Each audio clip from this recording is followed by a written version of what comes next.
We're in Chicago, Illinois, home of the 2024 Democratic National Convention. Hello and welcome to Politics in Color. I'm Wilmer Leon, along with my co-host, Derek Kennedy. And throughout the convention, we'll be conversing with various Democratic movers and shakers, as well as hearing from people of color who have questions about the upcoming election and the Democratic plan for communities of color. We invite you to join the conversation here at Politics in Color. Dara, this is going to be, and has already been, an incredibly exciting time. We have Vice President Kamala Harris going to be nominated as the Democrats' nominee for the 2024 election. Your thoughts? Well, it's history, right? It's history in the making. We are really witnessing history right here on Politics in Color. We're happy to have you, and we do invite you to join the conversation. Just go ahead and follow us on all of the socials. Our handle is Politics in Color across all of them. We'll also be live streaming, me and Dr. Wilmer, and the behind-the-scenes information we get in our conversation, so join us on YouTube as well for the streaming process. As far as it goes for the week, I'm excited. It's energy. A lot of the people that we talk to are feeling that same type of energy of hope and change and unity. And where have we heard those words? When was the last time we heard those words? Right? Si se puede. Yes, right, we can. Right. Well, it was right here in Chicago, right, in 2008 Right. when that same energy was happening. So it's exciting. And as a woman of color, it's exciting. But just to feel free, to look forward to something, I think is what all of this energy is that we hope to capture this week. Energy is a very good word to use because a couple weeks ago, things were kind of flat. Hey, last time I saw you, Dr. Wilmer, things were a little bit different. I think you were asking people, now, why are you doing that? And you wanted different kinds of answers. And that's a great point, because one of the questions that I'm looking forward to getting an answer to is, what's in it for us? What's in it for us? We know about the symbolism. We know about the history. But this is about policy. This is about policy output. What's in it for communities of color? Right. And I think, obviously, we start looking at the issues, right? Some of the issues that we talked about in Milwaukee at the Republican National Convention, but economics is on people's mind, right?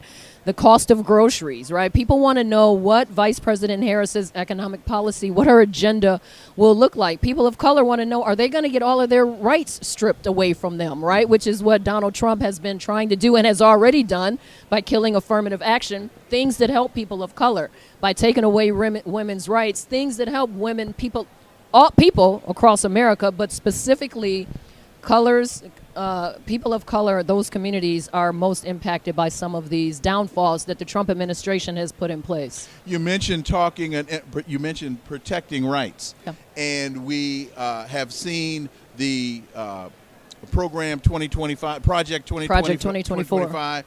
We know about, what is it, the program 47, whatever the heck they're calling, Agenda 47, thank you. And they're running from their own written 900-page document. Yes. By the way, written by Trump's associates and former team members. Written by his associates, but somehow he does not seem to have any recollection of it. Doesn't really seem to have, well, we know he didn't read it, but not having really paid, and all of a sudden it's, I know nothing about it, when we know it's an outgrowth of the Contract on America. We know that it's an outgrowth. It's in many regards, it's old wine in new bottles. That's exactly right. We all like wine, though. Well, you threw me with that one, because I always like a good glass of wine. But I think what we'll hear this week from the Democrats is, it's dangerous. Pay attention. Don't blow it off. Just because Trump may be distancing himself from this Project 2025, don't blow it off, because essentially, like you said, it's 900 pages of how to get rid of people that look like you and I. That's a very, very, very good point. It's 900 pages about how to get rid of people like you and I. And so the question becomes here in Chicago, what's the remedy? What's the alternative? What's in it for us? Well, Vice President Kamala Harris. There we go. Well, that's the answer we've been getting, right? She is the hope. She is the new idea. And let's be honest, this was fast-tracked. The last time you and I sat here and talked, it was Joe Biden versus Donald Trump, two men in their 70s, well, one in their 80s, one in their 70s, going at it, and we didn't have the same enthusiasm about the Democratic ticket, I think, that people have now. So in terms of that enthusiasm, how does that translate from the United Center, the house that Mike built? How does that translate into on-the-ground electoral politics? Booths.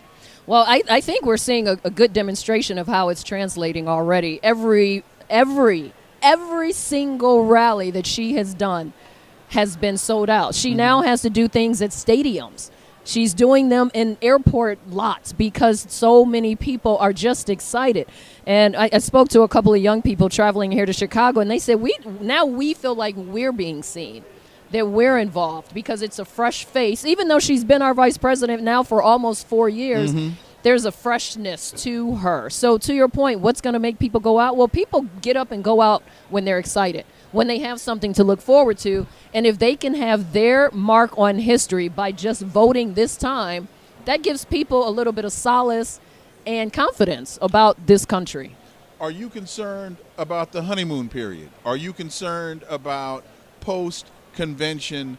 Are you concerned about once the campaign actually starts? Usually, traditionally, it's after the convention that the battle really begins. So are you concerned about a honeymoon period? I think this is non-traditional. We've not had this before, right? So I think everything, and with our times, right, the times that we're in right now, the way the campaigns are run are non-traditional. And we can credit some of that to Donald Trump, the way that he has run his campaign, if you call it campaigning, with his attacks and his rallies, and all of that is non-traditional. So what Vice President Harris did when Joe Biden passed the torch to her and essentially crowned her the next candidate has been non-traditional. She's been on the ground nonstop. So her campaigning has already begun. What she's going to do this week is introduce herself to the delegates and the rest of the world. So final question for you and your thoughts about her selection as her VP, Governor Walz. Let me not. No. Opine. Well, here, this is what the week's going to be about: opinions and discussions. I want to hear your thoughts. Well, I think it's a very good choice. He has an incredible amount of charisma, an incredible amount of personality. Being from the Midwest, there's a well, not everybody from the Midwest, because Mike Pence didn't have any of this, but he has a real original kind. He's got the guy next door. That's what I was struggling for. The guy that's what next he is. door. He's the very guy. Very practical. Sure. Very practical conversation because he comes from a farm. His family has struggled through what too many people in this country are struggling and dealing with right now. It's recognizable. It very, very, very much. Right. So. It's tangible. His stories about his family being a coach. I mean, whose dad didn't try to coach their team? I was happy mine didn't. I was like, you can stay home, Dad. Whose dad didn't try to coach? That's the kind of guy that I think will resonate, to your point, with Americans. Now, I was a fan and am a fan of Josh Shapiro, Governor Shapiro of the state of Pennsylvania. I think he is amazing. I am also of the mindset of trying to unite this country. And I felt like had she also made history, as she's making history by choosing a Jewish man, especially when we're in the midst of this war, and I say we because this is on America's back, the war that's happening in the Middle East, I think that would help to unite this country.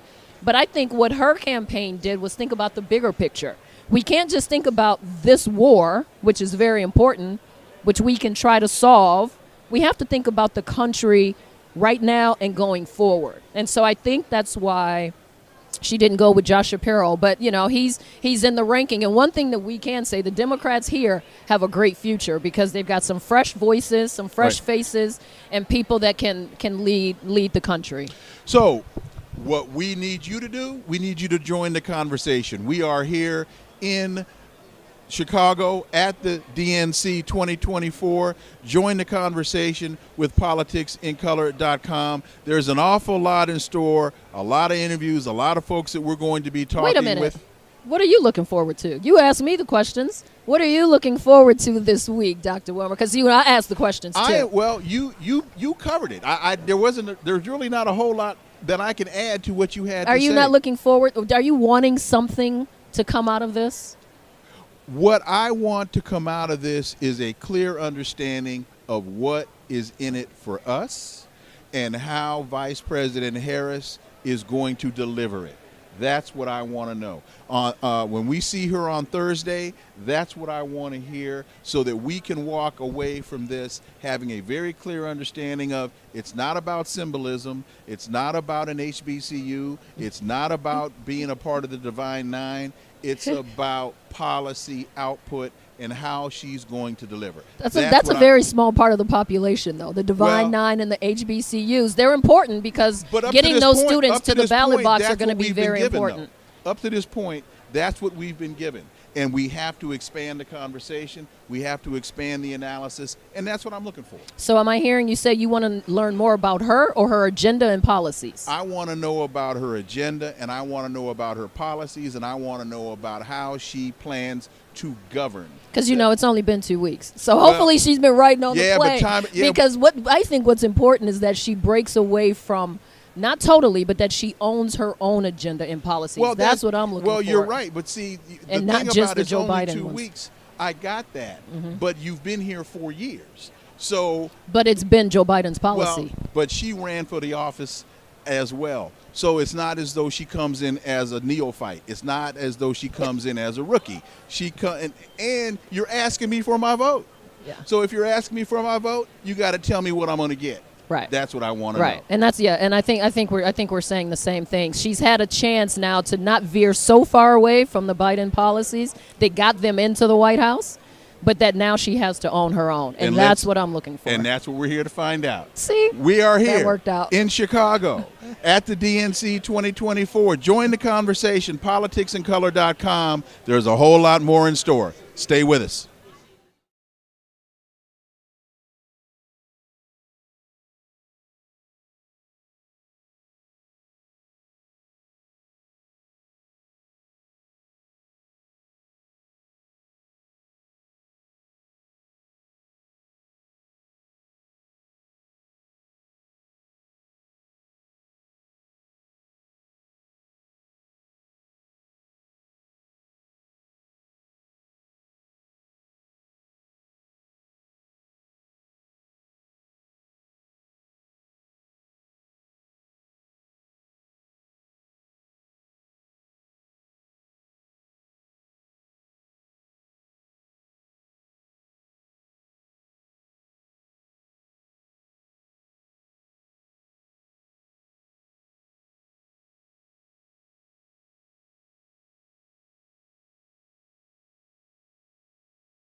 In December of 1975, I'm in Washington, and the black elected officials are meeting. Black journalists from all over the country were coming to cover this conference. I remember taking the train down and getting off the train in D.C. It was Chuck Stone's idea. Very savvy political player and visionary too in many ways. He said, we're starting an organization. And I said, what's the name of this organization? And he said, everybody, what's the name? Are we going to call ourselves the National Association of Black Journalists? And everybody said, yeah. It's not the first time it had been tried, but none of the other attempts really got off the ground and flourished. We started it in order to have some means of communication between us, to protect us, and to protest if necessary. A sheet of paper was passed around at the meeting on which we signed our name. There were a few people who were, I don't think I can sign it because if they found out I was here, I might not have a job. It was a very brave thing. Some employers told people that you basically have to pick between your employment here and your association with the National Association of Black Journalists. So the whole idea was to improve the number of blacks in journalism overall in America, to improve the treatment of those who had jobs, and to improve the coverage of the black community. You could be the only black person on the staff. So it was also lonely in a lot of cases because you didn't have anyone who looked like you.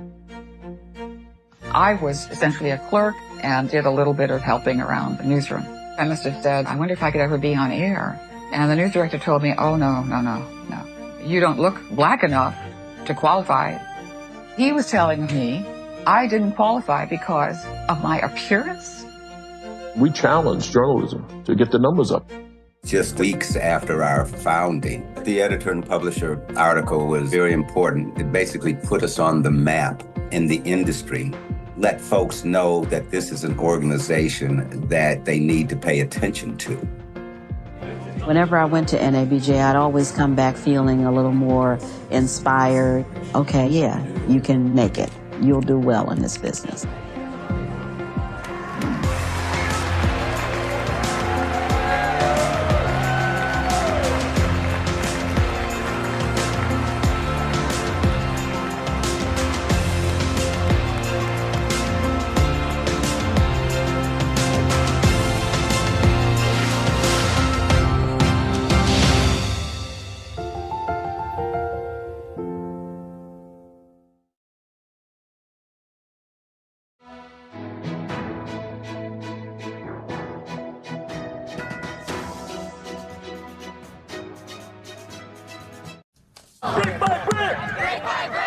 From campus unrest over the war in Gaza,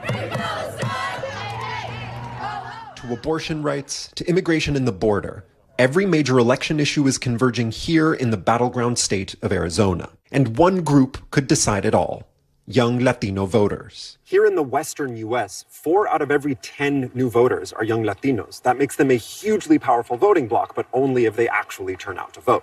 We can still keep progressing, for sure. To take the temperature of this critical demographic in Arizona, we met with young Mexican Americans from across the political spectrum. Some voting Biden, some voting Trump, others undecided. Are you guys all registered to vote?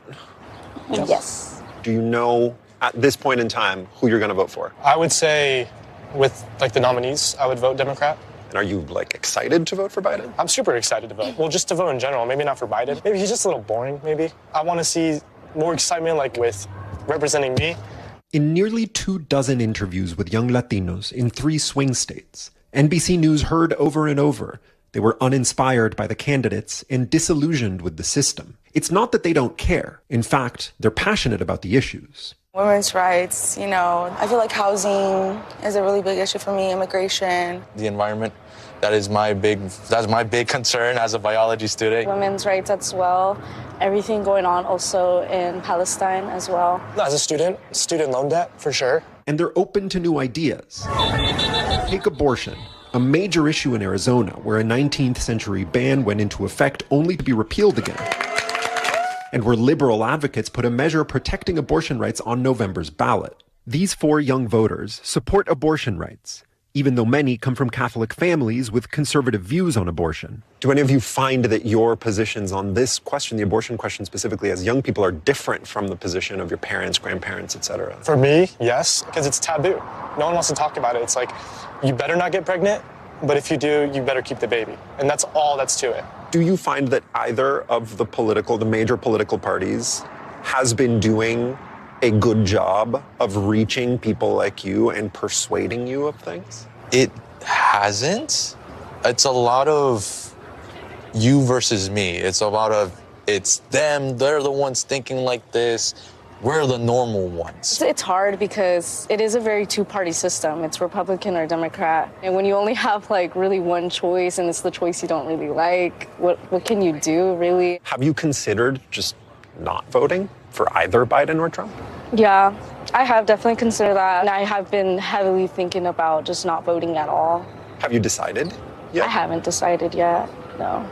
This could spell trouble for Biden and the Democrats, who have historically counted on both young and Latino voters.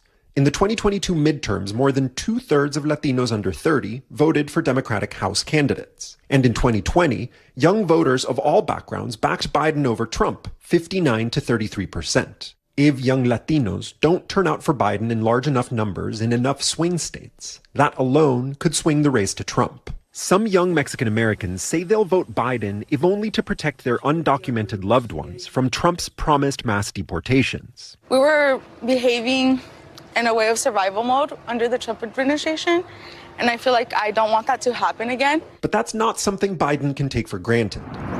With disapproval over his handling of the border growing, even among Latinos. I'm part of the College Assistance Migrants Program. Juan Carlos Avitia is 18 years old. His immigrant mother raised him both in the U.S. and Mexico. I'm not saying I'm against immigration. My family's immigrants. What I'm saying is we can have thousands of people come here without being properly documented and not worry about our national security. But like Biden, Trump has a popularity problem, even with conservative first-time voters like Juan Carlos. Are you excited to vote?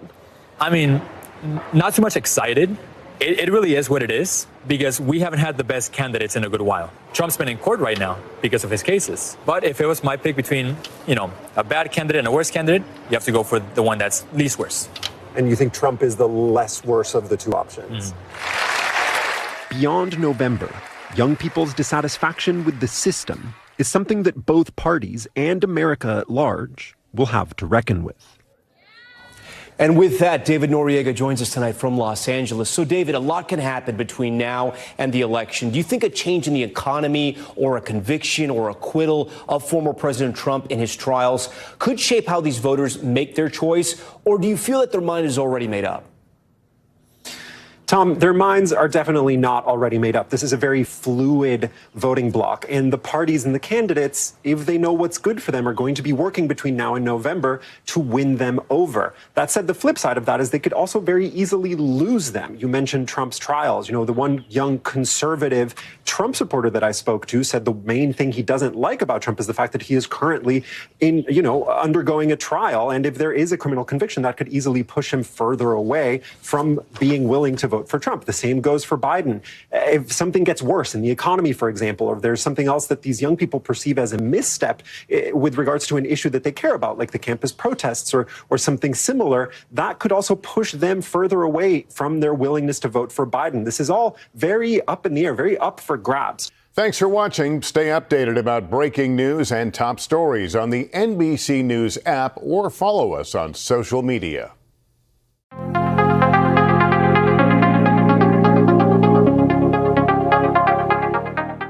Dara Kennedy is an award-winning anchor and producer.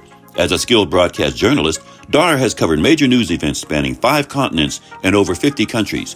She's interviewed prominent figures in primetime and morning shows across all media platforms. Based in New York City, she delivers the latest national and global headlines as an anchor in the nation's premier market. She joins Politics in Color as a featured anchor reporter.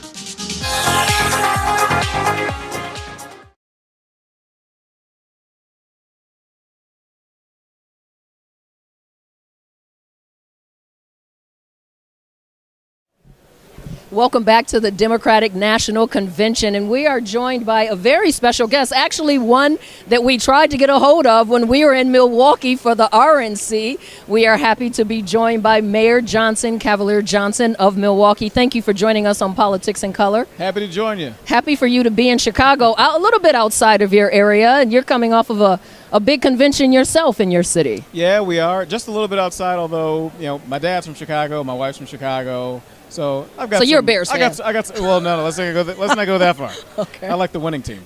Joe, just kidding. That's great. So now that you're here at the convention and you can see how it's unfolding, it's larger than the RNC, which was in your city. The news around the Democratic National Convention is the amount of money that's being brought into the city of Chicago. Milwaukee received a lot of money as well to have the convention there. How do you feel about how that played out? Well, this was our first large-scale convention. I say it's the biggest thing that Milwaukee's ever done in terms of hosting the Republican National Convention just last month in the city. We had an opportunity there to bring in tens of thousands of people from across the country and around the world, and certainly there was an economic impact. We'll see what it looks like for the remainder of the economy. We do have some preliminary numbers from the hotels.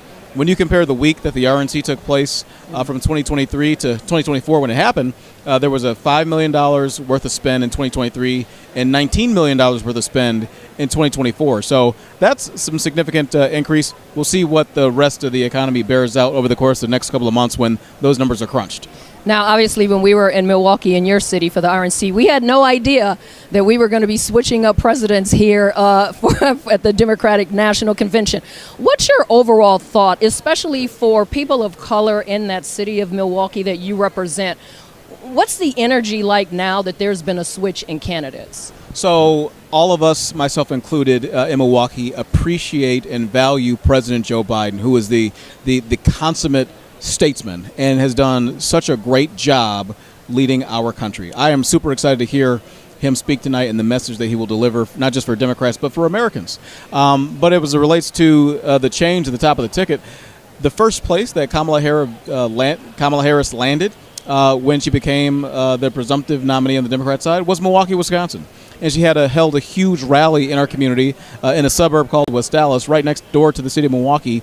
And the base there was so energized. Thousands of people across, all sectors of our community, rich and poor, black and white, Asian, Latino, gay and straight. Everybody was there to support the vice president. So the energy level is very, very high in Milwaukee, in Wisconsin, and I think across the United States. And I asked that question because obviously people of color sometimes have different issues that matter to them when they start to go to the voting booth. So the energy that we hear has happened since Kamala Harris, Vice President Harris, is on this journey is important. And when we were in Milwaukee, we talked to locals. We visited lots of local shops and some very good food in Milwaukee from some of the black-owned restaurants. But some of their mindset was, why is the convention here? Why are we having the RNC in Milwaukee when the people that are representing the RNC don't necessarily represent the issues that we face in our community? Sure, and that's a great question. So we, of course, won the Democratic National Convention in 2020, and unfortunately, because of COVID,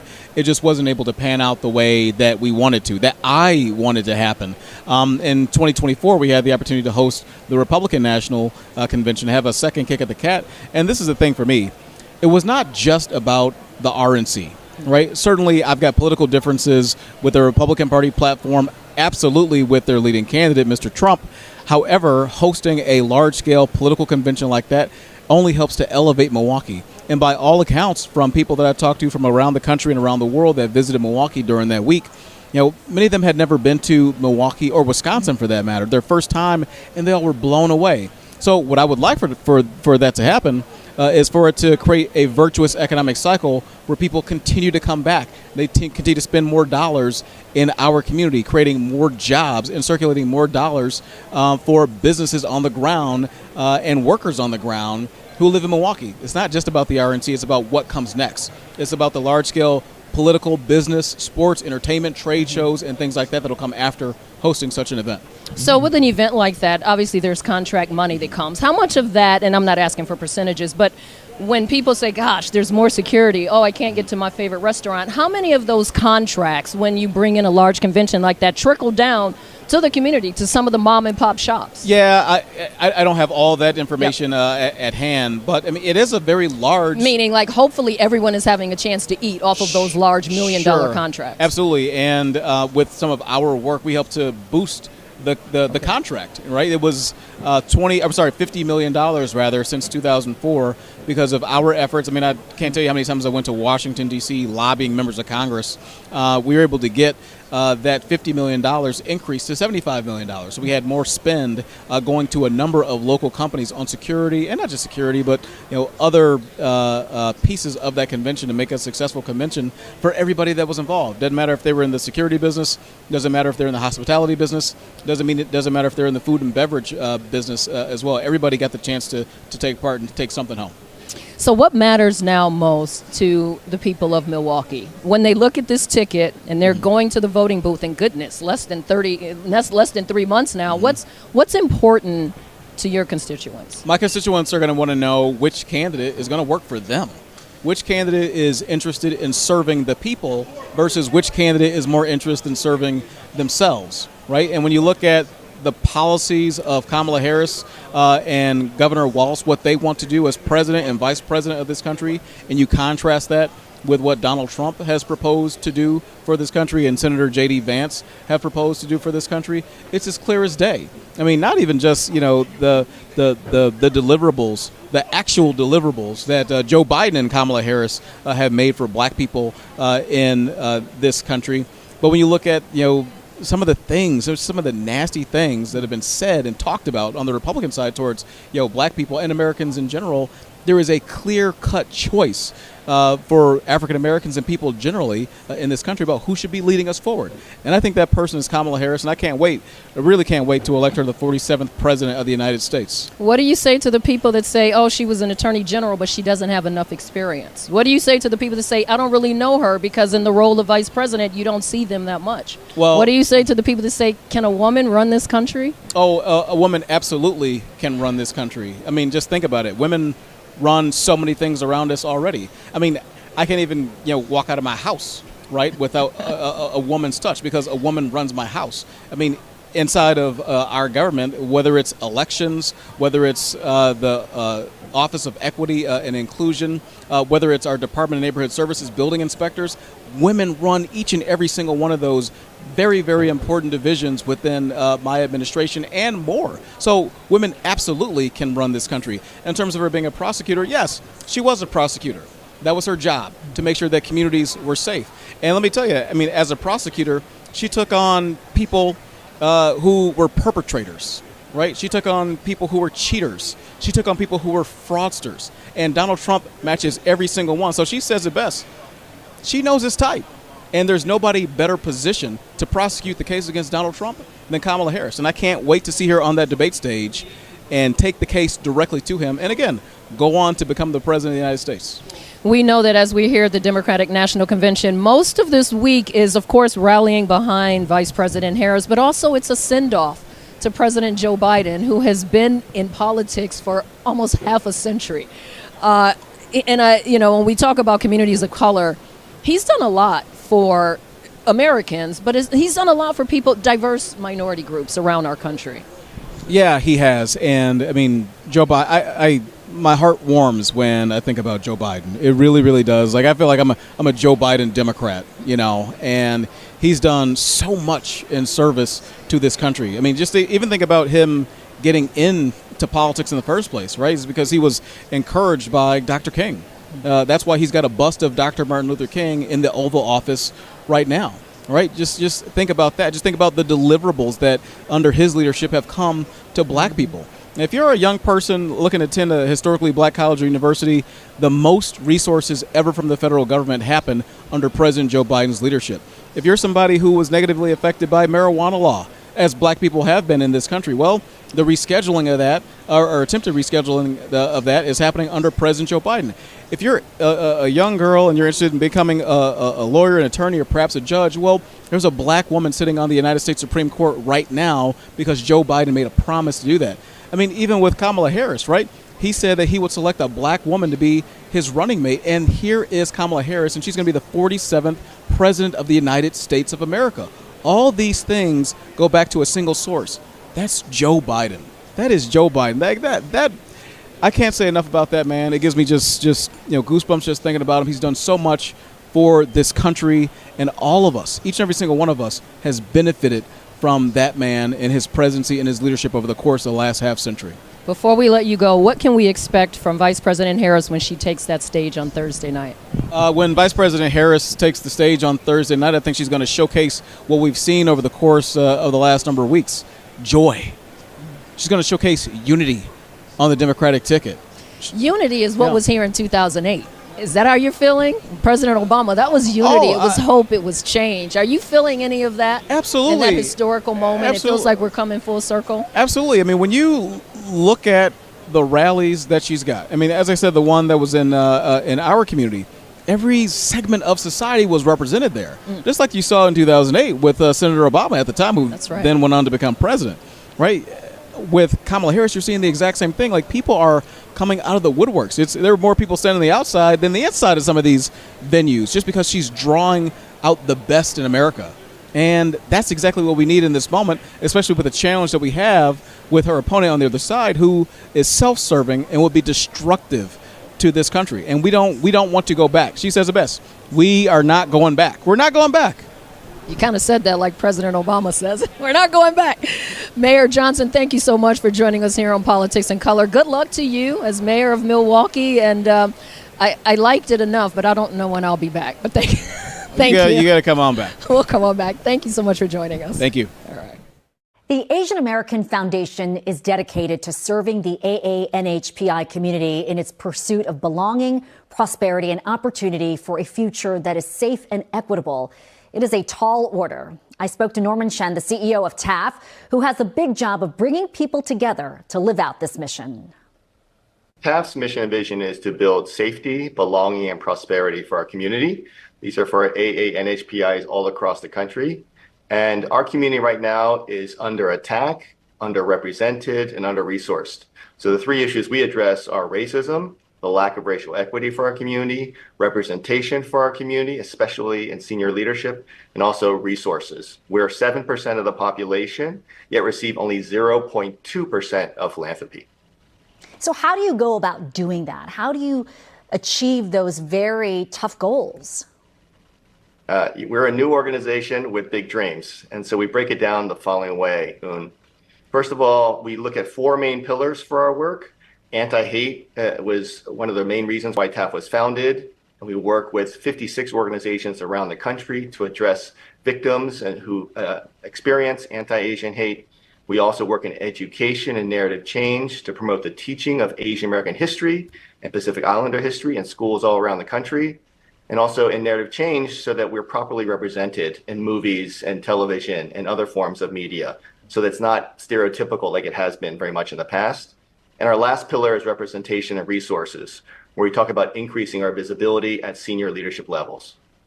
And you mentioned that our community has been in the headlines during that wave of hate crimes across the country a few years ago. TAF was founded in response to those incidents.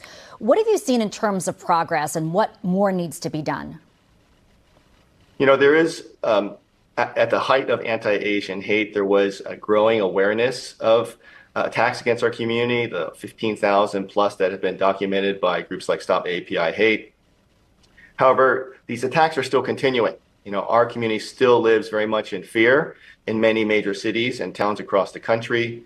Our recent research from our New York City safety study shows that 1 in 5 Asian Americans in New York City have been attacked physically in the last year alone.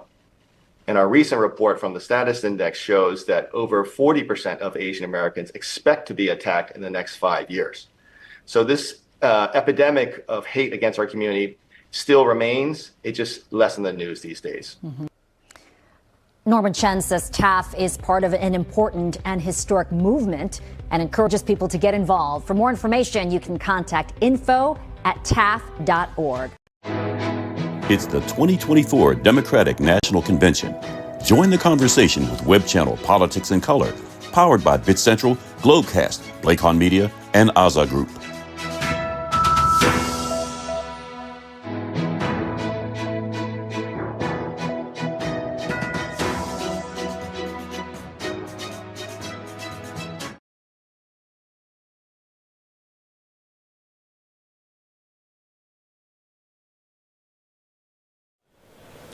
I'm here with Dr. Benjamin F. Chavis, President and CEO of Black Press of America, National Publishers Association.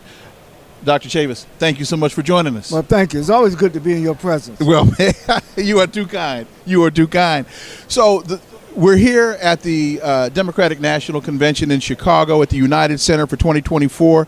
November 5th, of course, is a big, big day. And with Vice President Harris now being on the ticket, in terms of the African American community and communities of color, what is in it for us? Well, that's a very good question. It's a very timely question. This week at the DNC, we're going to see an array of leaders. Mm-hmm. You're going to see the President of the United States tonight, the former President of the United States tomorrow, and then another president on Wednesday. And then you're going to see the next President of the United States on Thursday, Kamala Harris. So what is it what are the consequences of that election for Black America? What is the consequences of that election for communities of color in the United States today? I just got to make a point. The Trump campaign is about the past. Mm-hmm. The Harris-Walz campaign is about the future. But the question is, where do we fit in the future? I know why you're asking the question. Track records are important. Over the last 3.5 years, childhood poverty has been cut in half. Mm-hmm. Over the last 3.5 years, Black unemployment has gone down to a record low. Over the last 3.5 years, historically Black colleges and universities have gotten billions of dollars that they should have gotten in the past. And again, I must say that the Biden-Harris administration probably did more for Black America than any other administration. So the question now is, how can Kamala Harris take that baton from President Biden, and then go forward? And as she goes forward, will she take Black America with her? Will the quality of life in our community improve? Will our children get an education where they can excel and become scholars? Will our seniors be able to get health care? Will they be able to get lower prescriptions on their drugs? Housing. We lost a lot during the housing crisis. They tell me that Black wealth was cut in half during the housing crisis in 2008. Can we restore economic resiliency to the Black community as a result of a Harris administration? Those are the questions. And I believe while she's, some in the mainstream media has criticized her for not having her policies out, she already put an economic policy out. But I think in her wisdom, she first had to build up all of this enthusiasm that you see here. Mm-hmm. And the question is, what's going to happen after the convention? I know what's going to happen here. The question is, what is going to happen after this week? Will people go back to their communities and fight against some of this voter suppression? Will people go back and get young people engaged, Generation Z, millennials? When people get back, will they be able to stand on the front line? I'm going to tell you a true story. I'm from North Carolina. Yes, sir. And in my involvement in the civil rights movement, I've been arrested 6 or 7 times. A lot of times in Wilmington. A lot of times in Wilmington, North Carolina. So the state of Georgia has passed a law that while the people are standing in line this year to vote in the hot sun, if you give somebody a bottle of water, you can be arrested. So I'm going to get I'm saying this in advance, I'm going to get a truckload of water. Okay. And I'm driving to a Georgia polling place. And I'm going to cut the engine off, and I'm going to let the people get some water. I'm going to challenge that law. Now, that's direct action. That's direct action. That's direct action. And so with you talking about all the things that have been accomplished by the Biden-Harris administration and talking about the future for the African-American community, what are we demanding of her? It's wonderful that she went to Howard University. It's great that she's a part of the Divine Nine, as both of us are. Yes. But that's not going to feed the bulldog. What are we demanding of her, and who within the community, who's making those demands? Because one of the things that I have run up against is when I start talking to people in our community about policy, they start looking at me, why are you asking those questions? Are you afraid that Donald Trump is going to win? That's not the point. The point is, what am I getting for my vote? Right. Policy determines the quality of life. All the time. And, you know, people complain about some of these voter depression measures. That's public policy. Right. You know, people complain. You know, let me put it this way, man. We can't be a race of complainers. Right. Now. But we can be a race of demanders. That's what I'm pointing to. We have to be a race of demanders. Freddie Douglass said it best. Power concedes nothing without a demand. And so when Kamala Harris assumes the power of the White House, we have to continue to place that demand. Mm-hmm. And the good news is I think she will welcome the demand. Okay. I don't think she's going to resist the demand. I know the sister personally. Mm-hmm. She comes from a great family and community in California. And I think if you look at the people around her, it looks a little different even from the people around Biden. Mm-hmm. So she's replenishing her campaign with people who not only want to respond to the demand, but make sure we deliver demand. So it's another thing, oh yeah, I hear the demands of the people. Mm-hmm. But what are we going to do about delivering for the demands of the people? And I have high confidence that Kamala Harris and Tim Walz are going to deliver on the demands that are made on the Harris-Walz administration. You've been and continue to be a frontline soldier, a frontline fighter. At this stage in your process, what gives you hope? Oh, what keeps you on the front line? Well, I said when Barack Obama was elected that night that it was a fulfillment of Dr. King's dream. But I realized that Dr. King himself, before he was assassinated in Memphis on April 4th, 1968, said that his dream was becoming a nightmare. Mm-hmm. Because while we dream about equality, while we dream about justice, while we dream about empowerment, the reality of many of our communities is that we're still entrenched in poverty. If I could jump in, please, because a lot of people, first of all, have never read the complete text of I Have a Dream. That's correct. They love to, that phrase doesn't come in till almost 2/3 of the way through the speech. And what a lot of people don't realize is the title was the juxtaposition against our reality, which was a horrific nightmare. That's correct. That's why he had to have the dream, because we are living a nightmare. Right. And so you ask, what gives me hope? What gives you hope? Because I see the resurrection of the dream. I see the resurrection of hope. I see the resurrection of taking responsibility for our communities. It's just not about receiving handouts. Mm-hmm. It's about getting hand-ups, push-ups, you know, and I just want to make sure that I do have a caution. Okay. 2016. Mm-hmm. Everybody was excited. Yes. The polls said that Hillary Clinton was going to win. She would be the first woman president. What happened? Donald Trump played to his base the key of supremacy, the key of racism, the key of anti-Semitism. He played all of that, all those negative things. And all those negative things, if you're not careful, will overtake the positive things. Mm-hmm. So we got to be vigilant in 2024.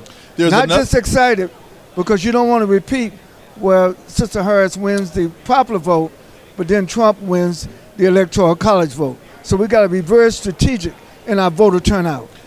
There's another thing that happened in 2016. You got to learn from history. There's another thing that happened in 2016. Hillary Clinton ran a lousy campaign, took too many things for granted, didn't campaign in Michigan. Because they overestimated their success. Okay. Now, one of the things I like about, as soon as Sister Harris was nominated, it was the first thing she said, we are the underdogs. Right. She's not going around telling people, oh, you got nothing to worry about, we got this. No, we don't got it yet. We have to get it. How energized are you with all of this enthusiasm?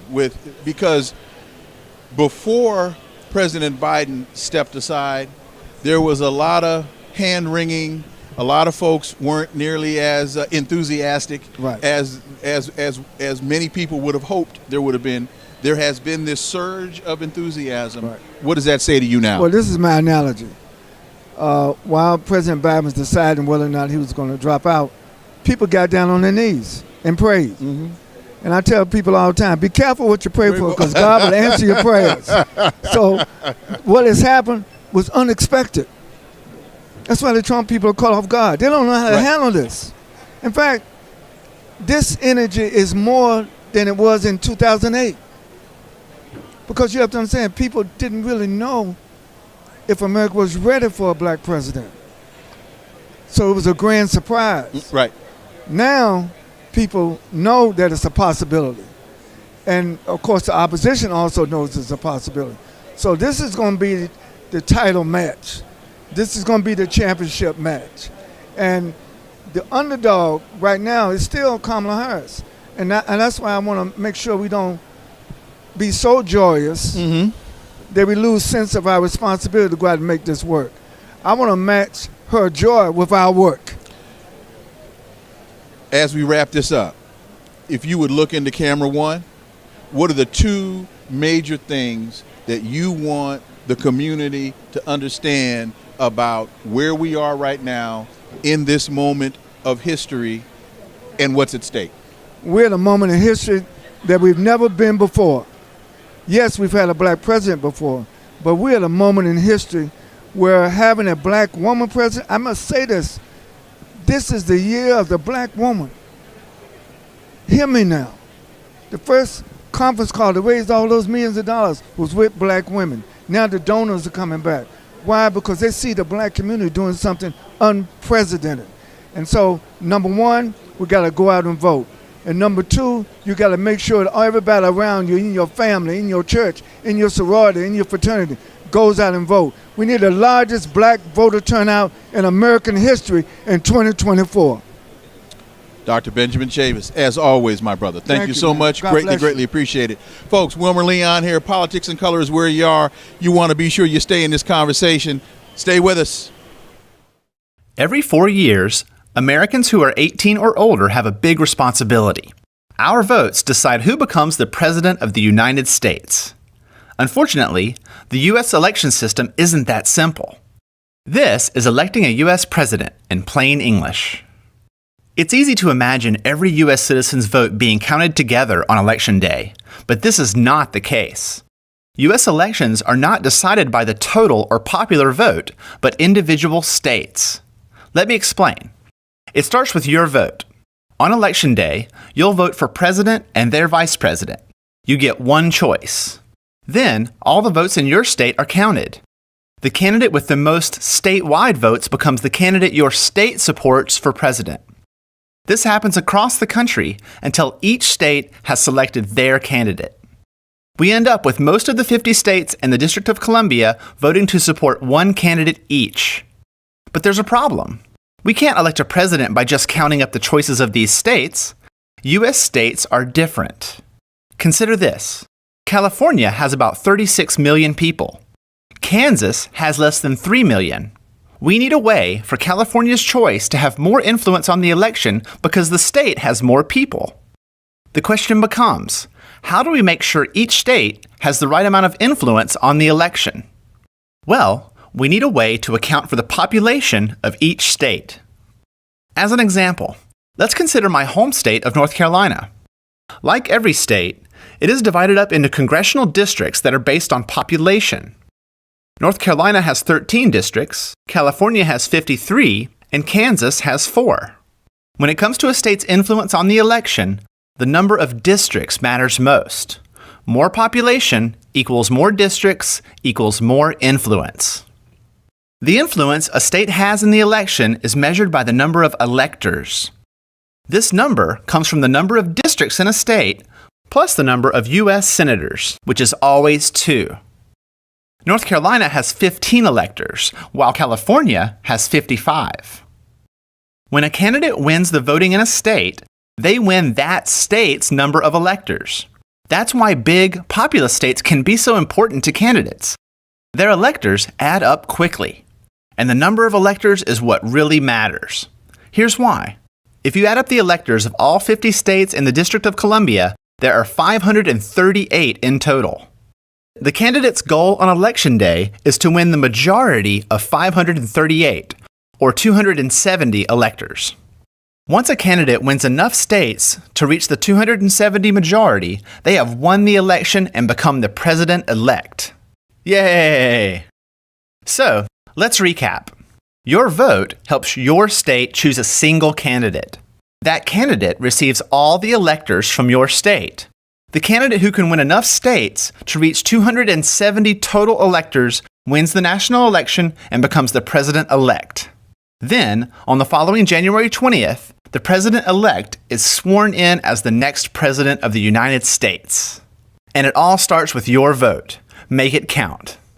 I'm Lee Lefevre, and this has been Electing a U.S. President in Plain English on the Common Craft Show. One more thing. The Common Craft store now offers downloadable versions of our videos for use in the workplace. Find them at commoncraft.com/store.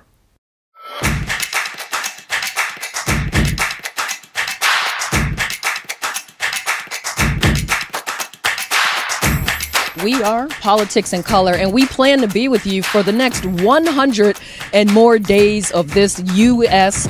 presidential election. There are several administrations where Republicans, in fact, had power. What did they do for black people while they had the power, while they had the gavels, while they had the Oval Office? President, best economy ever for black people. Well, that's not true. I mean, What candidate if they put up, would concern you the most? Well, I think Kamala, for the simple reason that it's the least amount of revision that has to be done. Kamala Harris is a legitimate left-wing political person. I mean, you look at every crazy idea that comes from the left, she hasn't just said, I'm for them. She's voted for them. Look, unless you happen to be a big tech billionaire or a Mexican drug lord, and by the way, if you're either of those, you probably ought to vote Democrat because your life has gotten much better. We're all in the same boat, right? 401ks and IRAs are very revolutionary. We may be all in the same boat, but we're residing in different cabins. Now what's coming up next on the docket is for Donald Trump Jr. to come. As you can see, his dad behind us in the box with the entire family, and he's got other politicians there that are also on the docket, but just here to support him. I ran for president with my vision, and it overlaps heavily with President Trump's vision, and I'm going to do whatever I can to help him succeed. Character still counts, and I worried about the character of Donald Trump and leading our nation. I'm a Republican. I want to vote for a Republican, but I've indicated that I don't want to support somebody who's been a convicted felon. You got to vote.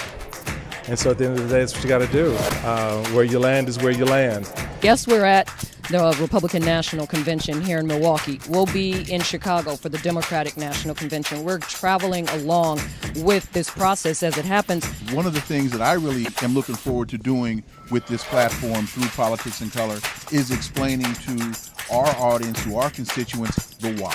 2045, it's projected that folks of color will be the majority, not the collective minority. So the politicians know this. And so if we're smart, we're going to make that investment in our politics, in going out there and voting and getting involved, because that's what makes a difference.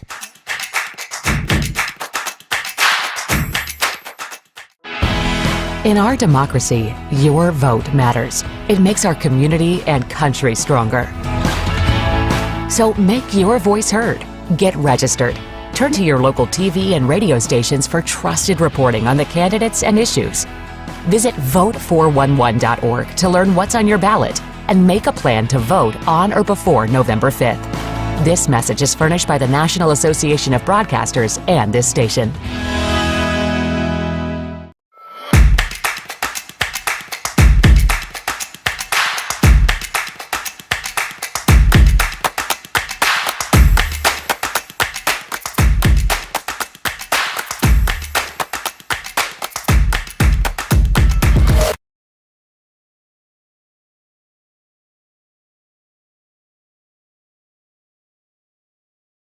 Leon here with you live from the Democratic National Convention in Chicago, Illinois at the United Center. I'm joined here by Malcolm Kenyatta, Pennsylvania State Representative, and you have higher ambitions. You're running for Auditor General.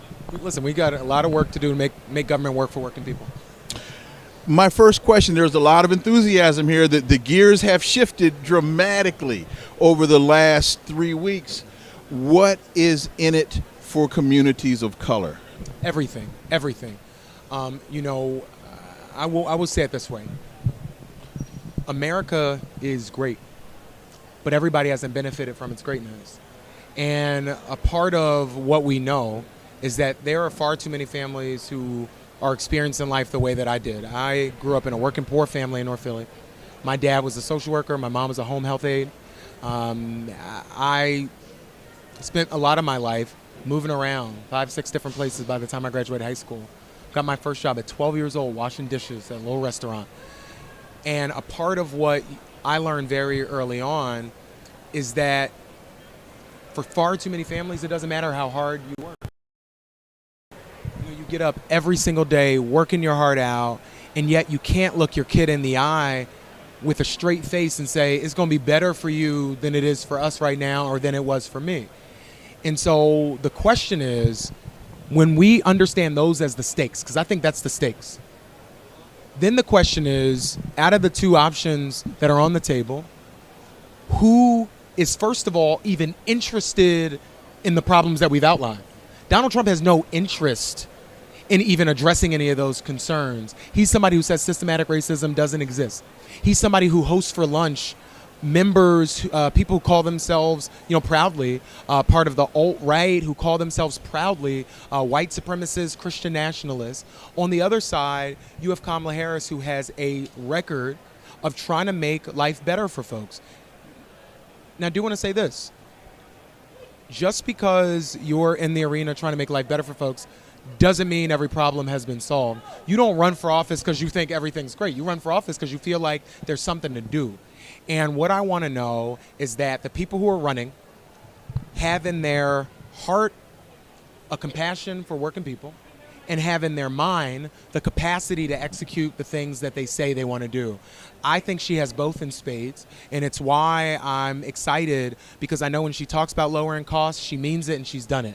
I know when she talks about taking on price gouging, she means it and she knows what she's talking about. I know that when she talks about continuing to reform our criminal justice system, she means it, she knows what she's talking about. And what we have to do is recognize that when we win this election, because black folks show up in historic numbers, when we win, it's not going to be good enough to say, well, Kamala, we voted for you in November. We hope you solved all the problems. Because what's going to happen is her trying to do that $25,000 yes. tax credit for first-time home buyers. Her doing that, there's going to be a lot of special interests who don't want to see that happen. And so if we walk away after November and say, we hope you figure it out, elected leaders, and don't recognize that the elected leaders only elected leaders because of us, then we're missing the plot of the story. So that right there takes me to the next question, which is accountability. And what are we demanding from her? Because better than I do, politics is about policy output. Policy is not about campaign promises. So how do we as a community, first of all, make the demands that need to be made and then ensure that the things that we voted for, we receive? So let me say this. I never asked anybody, I never asked anybody to get caught up in the cult of my personality or anybody else's, okay? Mm-hmm. People who love me very much, they don't want to join my cult. I'm not asking you to. What I'm asking folks to do is to remember their power. It's not just about making demands. It's about recognizing how is policy actually get moved. Mm-hmm. Policy gets stalled or moved not because the politician who ran doesn't believe the promise they made. Let me give you an example. We have been trying to, in Pennsylvania, to raise our minimum wage from the $7.25 starvation level wage to a living wage. We've been trying to do that for a long time. I ran talking about that. I have not given up on that promise, or I didn't do it because Malcolm just didn't want to do it. To get a bill passed in the Pennsylvania legislature, first of all, I have to get a smart lawyer to write the legislation to make sure it was drafted correctly. Then I have to get the speaker to send it to the appropriate committee. Then that committee has to get 12 votes to send it out of the committee. Then it has to go to the floor, and I have to convince 101 of my colleagues to support it. Then it has to go to the Senate and do the same thing and get 26 votes. Then the governor has to sign it. Then I have to make sure that it was written correctly in the first part so that the court can't overturn it. Now, that's complicated. And so when I talk about us meeting the speed of the need, I get how people say, well, Malcolm, that sounds too complicated, and I have kids that need to eat tonight, so that's too complicated, that's too hard. But a part of understanding your power is understanding the process and understanding where you can put the pressure. We have to put the pressure on a bunch of elected officials who a lot of people don't know their names or haven't taken the time to understand them, because the president's elected by everybody, and so I get why everybody knows him. But there are a lot of faceless, nameless folks who are the reason that the minimum wage isn't raised. And there's no pressure being put on them because we don't know who the heck they are. And so a part of owning your power is recognizing that your work doesn't end on Election Day. Kamala Harris is only going to win because of us. That's true. Right. But she's only going to be a successful president if we don't buy into this flawed idea that our work is done on November. Oh, I say all the time that many of us think that once we vote, our work is done. But after you cast your ballot, your work has just begun. Because you following your example in Pennsylvania and the minimum wage legislation, somebody has to be calling your office every day. Malcolm, what about that legislation? When you step out in the grocery store, you get out your car in the parking lot, somebody's got to go, hey man, what happened with that legislation? What are you doing? Where's the fight? And you can't just say, I'm working on it, right? People have to continue to pressure you to ensure that you fight for the things that you promised for, and that you do everything in your power to deliver. You're not going to win every one of those, but what constituents want to see is the fight. You know, and we have to, and this is why it's so critical. You know, in Kamala Harris and Tim Walz, we have two middle-class kids who, because of what America is, with all of its flaws, has made this week possible. That's not possible in every country. Right. But that has been possible here. So let me say this. A part of what you're trying to figure out as a voter, all of us, because I'm a voter, is do the people running, do they care about me? And I think we know in our gut, if we're being honest, that Donald Trump doesn't care about us, right? You might see him as a means to an end. He might, on occasion, through his rambling, say something that you also think is wrong. But I don't think anybody in their heart really believes that he cares about that. No, he's a transactional individual. He cares about you saying nice stuff about him. Huh? He cares about you saying nice things about him. Well, he cares about the transaction. And once the transaction is complete, the individual involved in the transaction is irrelevant. That's right. And I bring that up not because this election is about Donald Trump, but I bring that up to say that I believe in my gut, and I think a lot of people do, that Kamala Harris and Tim Walz actually care about families like that. I do think they care. And so to your point around you're not going to win every battle, you also don't know the issues that are going to come up. True. Right? As an elected official, you can never promise people that it's not going to rain tomorrow. You can make no big promises like that. You never know what's going to happen. And so a part of what you have to know is what is in people's hearts as best as you can ascertain, and how do they think about complex problems. And I think that for these two folks, they think about complex problems from a vantage point of what's the impact on the middle class. But you know, you hit the nail on the head, and I know that, you know, Black Com Media and you are going to be talking to our community day in and day out when she is successful. And I'm saying this today. She's going to win. It's going to be hard. It's going to be close, but she is going to win. When she is successful, we need folks to keep the energy that they have and keep the pressure on members of Congress, because there's nothing she's going to be able to do just because she won. A lot of the big things she wants to do, we saw it with student loans. The president tried to do something administratively. The Supreme Court came in and overturned it. And so it's going to require us to keep focus on the things that matter to our families, and then keep talking to everybody about, and even the people who we did not vote for. If you have a Republican elected official who's in charge of the committee where the bill is, you need to call him too, even if that's not your elected official. And so if we do that, I'm sure we're going to be successful. You mentioned early in this conversation that your father was a social worker. Social worker. My mother got her MSW from University of Chicago. God bless him. God bless him. So I know that a lot of the conversations that you heard around your dinner table are the same conversations that I heard around my dinner table. And you seem, from the very little bit I understand about your background, you were living the very existence for the people that your father and your mother were supporting. So how did that shape your worldview?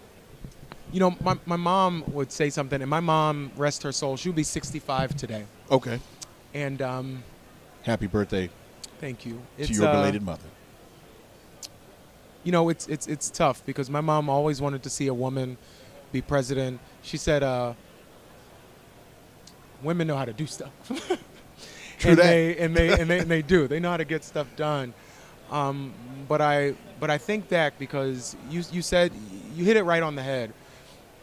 My mom would have us at the church volunteering at soup kitchens, and I would say to her, like, literally, we could get in the line. Why are we serving the food? My mother had me handing out lunch at Head Start because she ran Head Start. Right?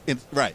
And you're like, wait, I need a Head Start, right? We're here I'm working. hungry. My mom used to always say, everybody can do something. Right. Everybody can do something. And I keep going back to this because when I hear the concept of, like, you know, what we demand, I get your point, but I only push back to make this broader point, that when you are in the position of making the decision, you're not making a demand, you're making a decision. Right. We are in the driver's seat when we use our power. There is not a political analyst around here who won't tell you that if black folks show up in big numbers, if young people show up in big numbers, we could decide every single election. It is just empirically a fact. It's not Malcolm's opinion. If young people who, like me, know the challenge of being able to afford that first home, if 90% of us showed up and said we want to be able to have our access to the American promise, if 90% of us showed up, do you know what would happen? We would have that problem solved. Because politics, so often, we move policy based on whether or not a political window is open. That's what I call it. You open that political window. I will never forget this. George Floyd's tragic death. Mm-hmm. Pennsylvania legislature, after his death, passed, I think, 6 different pieces of pretty substantive criminal justice reform, police reform legislation. Right. I always remind people, because I have people say to me, oh, well, you passed these bills because George Floyd died. Wrong. These bills have been introduced, some of them, for 7 sessions, or sessions 2 years. So for some of these bills, 14 years ago, it was first introduced. The reason we were able to pass these bills so quickly is because they had been written and introduced already. They were there just waiting. Right. What happened was this. After George Floyd's death, Pennsylvania, 67 counties, and you know one of your producers from Pittsburgh, right? Okay, it is difficult to get 67 counties in Pennsylvania to agree on anything. It's really difficult. But what happened after George Floyd's death is, in 63 of the 67 counties, people were out protesting every single day. That's the demand. Those but it was us making the decision to protest every single day, right? I understand. And what happened was my Republican colleagues who said they would never bring up these bills, the Republican chair of the Judiciary Committee who said these bills would die in his committee every session, voted for this legislation because people showed up in his district as well. And so that's what we have to do. We can't just show up in Detroit, show up in Milwaukee, show up in Philly, show up in Pittsburgh. We have to also show up in rural communities and engage with rural white folks who are suffering in some cases just as bad as we're suffering. If not worse. If not worse. But we've had Donald Trump and other carnival barkers convince us that because we look different, that we should be at odds with each other. No, we should be at odds with the corporate monopolies and the billionaires who want to pick both of our pockets and tell us the other guy did it. I know you have been working on issues related to poverty your entire career and your entire life, because your life has been your career. Please tell my goddaughter that I'm a young man. Please tell her this. He's still a young man. Thank you. I can break Sayla, out if you were watching, I'm young. Tower Power. Okay. He's still a young man. Anyway, so what gets lost in a lot of the dialogue is when we talk about crime, folks don't understand that crime to a great degree is a result of poverty. You're preaching. It's not an inherent element within any community, folks have needs. If folks can't meet those needs, folks will do what they need to do to meet those needs.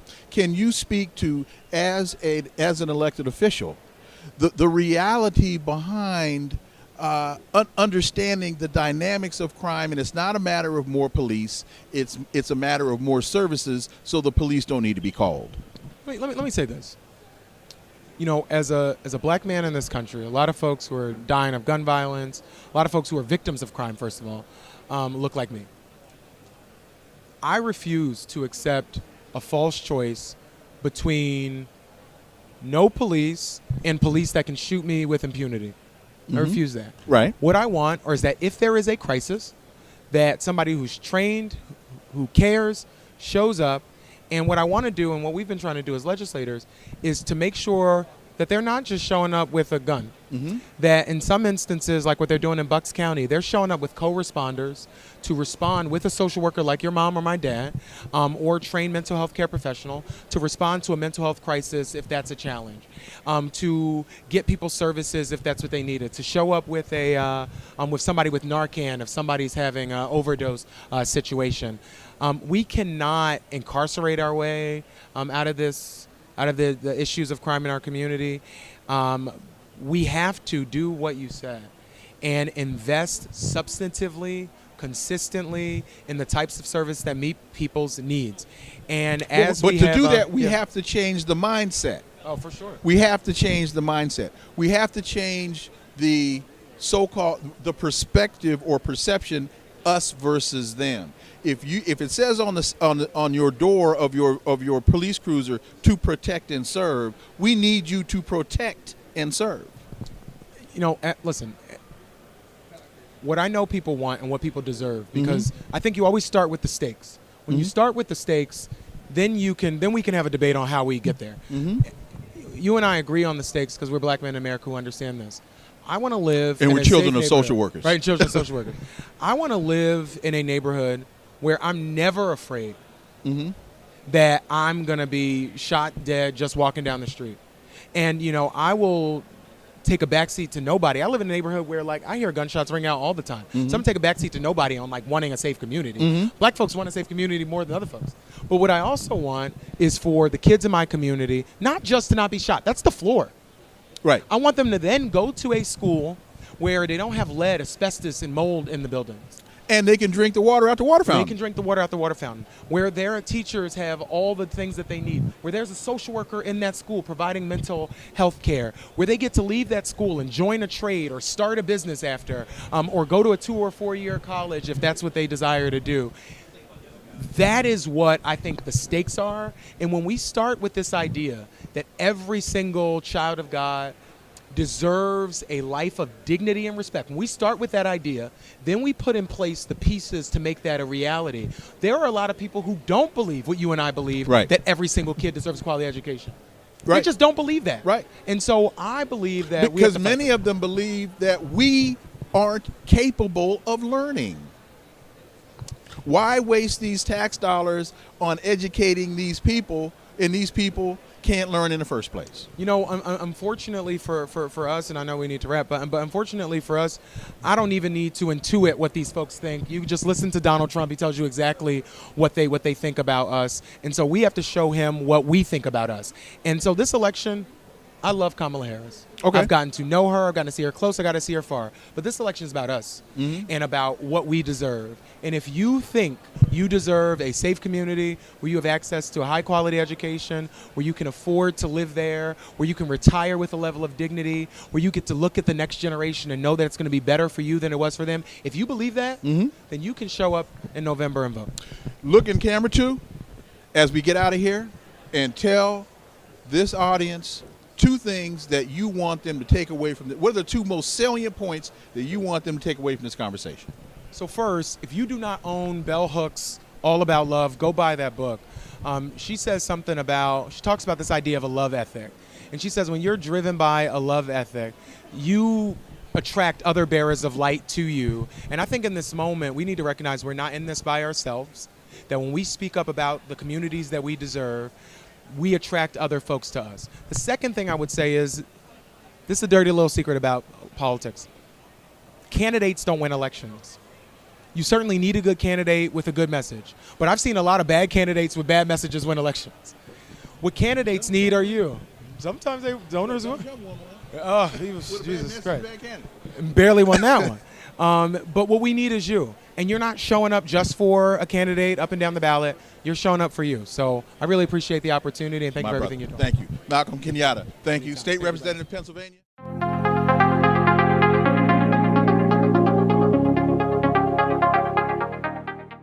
Brian Jenkins is an award-winning host and producer with over 35 years of broadcast journalism experience. He's anchored nightly newscasts, produced and hosted numerous documentaries and television programs in major markets across the country. Renowned for his compelling storytelling and communication prowess, he's played a pivotal role in many successful media campaigns. Based in Southern California, Brian joins Politics in Color as a featured anchor reporter.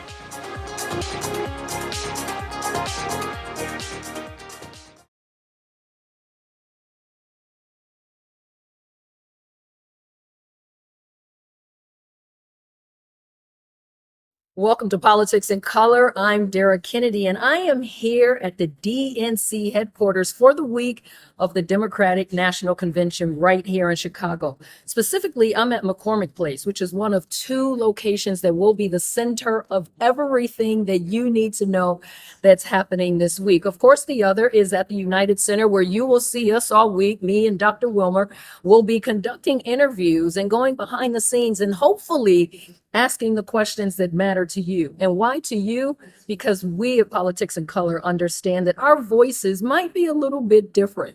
Our needs and some of the issues that matter to us in our community may be a little different from what you're hearing on mainstream. So it is our mission this week to go behind the scenes, have those discussions, have interviews with people that matter and that may make you talk about what's going on really just 3 months ahead of the presidential election.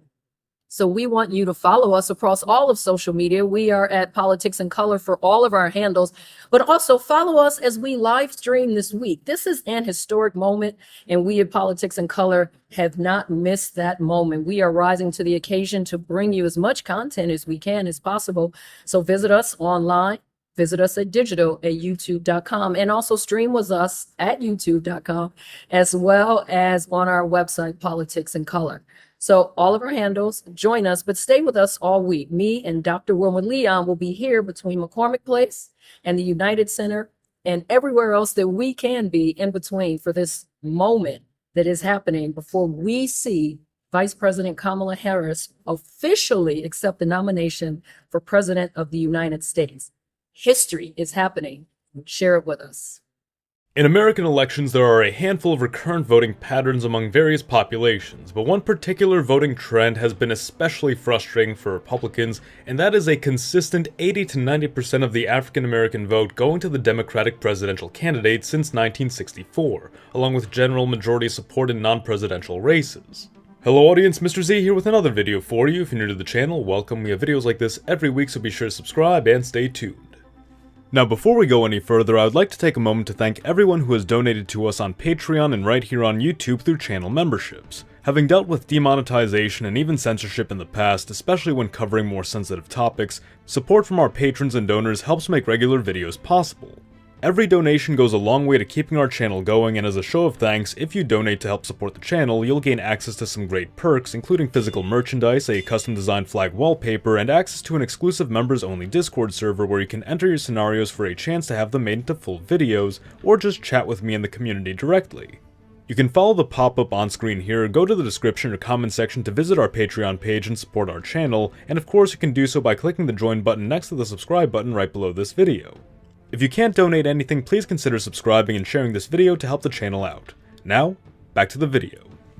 If you've paid attention to the last few election cycles, you may have noticed a significant effort from the Republican Party to broaden its appeal to non-white voters, chiefly Asian Americans, Hispanic Americans, and of course African Americans. For a handful of Republican voters, there is a sense of general confusion.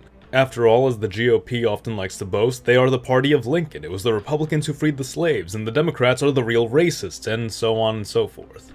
In the immediate aftermath of the Civil War, African Americans had been a deeply loyal Republican voting bloc and would remain so for several decades, though did begin to grow disillusioned with the party toward the turn of the century. It's important to remember that in America, especially following the Civil War, party names ceased to matter. The two-party system created a series of conditions in which ideology superseded party affiliation, and by the time of the Progressive Era, one could find progressives dominating both parties with only slight variances in their platforms. The Republican Party of the Civil War era, the party which saw to the abolition of slavery, was a whole different animal than the GOP of today. The early Republican Party was a relatively radical faction based on principles of equality and egalitarianism, industrialization, centralization, westward expansion, and protectionist economics, challenging the conservative establishment of the Democrats in the South, who largely stood on a platform of agrarianism, free trade, and decentralized government. As ideology homogenized across both parties, African Americans in the 1920s, many of whom had found their way out of the rural South and into the urban North, began seeking politicians who would stand on policies which favored both minorities and urban communities. This would result in a widening division within the black community insofar as party support, but it wouldn't be until the election of FDR that a majority of African Americans flipped from supporters of the Republican Party to supporters of the Democratic Party. FDR during this time would also see to the establishment of political machines within urban areas, which would later facilitate continued Democratic dominance of urban centers, and consequently further solidify the relationship between urban blacks and the Democratic Party. FDR's successor, Harry Truman, would be fundamental in swinging increasing numbers of African Americans away from the Republican Party to the Democratic Party by actively working towards civil rights policy. These sentiments would be echoed by Democrats John F. Kennedy and Lyndon Baines Johnson, who saw to the passage of the Civil Rights Act and seemingly locked in the black vote for the Democratic Party, but at the cost of perpetually losing the support of the conservative South, who in later years would be courted by the Republicans as a stable Republican bloc. The modern Republican Party, in the eyes of some African Americans, thus became the party which abandoned them to embrace the southern states which opposed civil rights. In more contemporary times, some African Americans have seen the Republican Party as a representation of the white establishment in America, this white establishment being responsible for perpetuating institutions they see as racist and not representative of black interests, seeing the GOP as a group which was fundamentally opposed to the well-being of African Americans. The existence of this perspective of the parties in a racial lens has become increasingly clear as African American ideological parity with the Democratic Party as a whole has grown wider apart over the years. Yet despite this, sees the Democrats maintain overwhelming black support given the African American perspective of the Democratic Party as an opposition faction to the white establishment.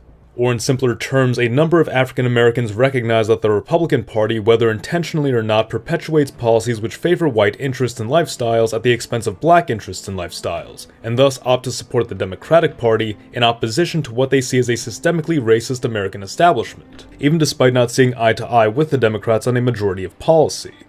Today, the political ideology of the African American population has three dominant branches. There are additional factions, but we'll concentrate on the three largest. The largest school of thought most commonly held among middle to lower class urban and suburban African Americans is characterized by a less ideological and more inherent social conservatism, including opposition to LGBT rights, opposition to immigration, opposition to feminism, belief in traditional gender roles, and high religiosity, as well as a strong sense of distinct racial identity. Naturally, these positions clash with many of the liberal sensibilities of the Democratic Party. However, with African Americans being regarded as a marginalized group, they are often the recipients of Democratic attention and support, which in turn has shaped this faction's perspective of politics as a means through which to enrich their communities. As a result, this faction of African Americans has come to advocate for greater contributions to lift up the black community, including reparation payments, affirmative action programs, the adoption of diversity quotas, etc. Despite these seemingly larger-scale policies, this branch of ideology is also somewhat small government, with a major focus on community and neighborhood-level government over state and federal-level government. This faction can also be found to hold relatively pro-labor and old-left views, as a good segment of this faction tends to be employed in blue-collar jobs, as well as within bureaucratic positions with strong union participation. The chief character of this faction is primarily tribalistic, as it seeks the benefit of the black community, most especially the local black community, above all else. The most ideological of this faction, what we might call a smaller sub-faction, can also be quite radical, especially in regard to its xenophobia and far-left economic views.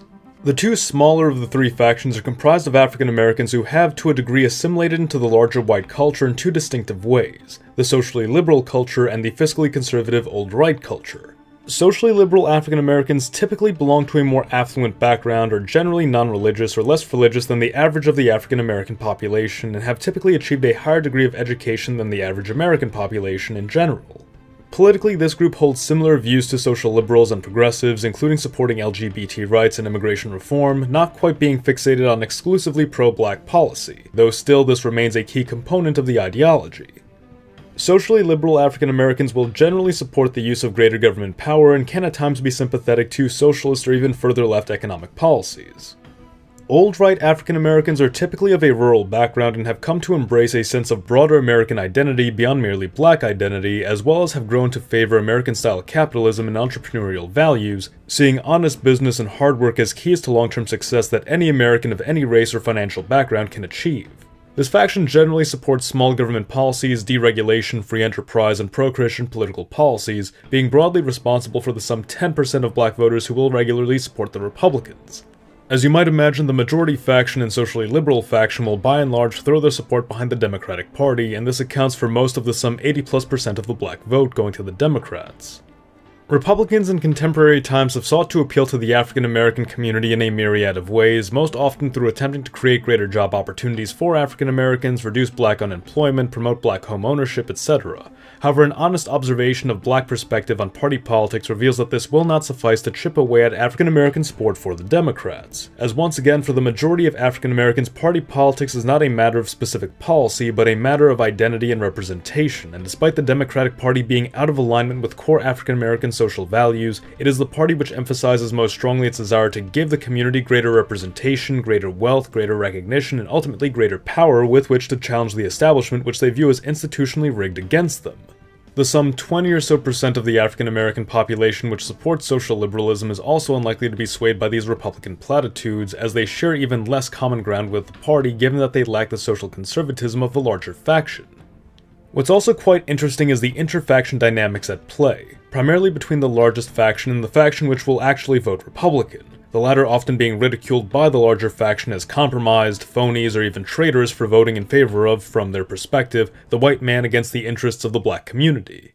American history has shown a trend of the majority of the African American community rallying together behind the party which explicitly favors them as a group the most, and given the common perspective among the community that the very institutions of the country are rigged against them, it's reasonable to see why this mentality would emerge. In the aftermath of the Civil War, when it was clear that the Republican Party was the pro-black party, it naturally received the greatest share of support from the black community, but as issues of abolition and civil rights fell to the wayside, that became less clear, and this was reflected in the widening support for both parties among the black community.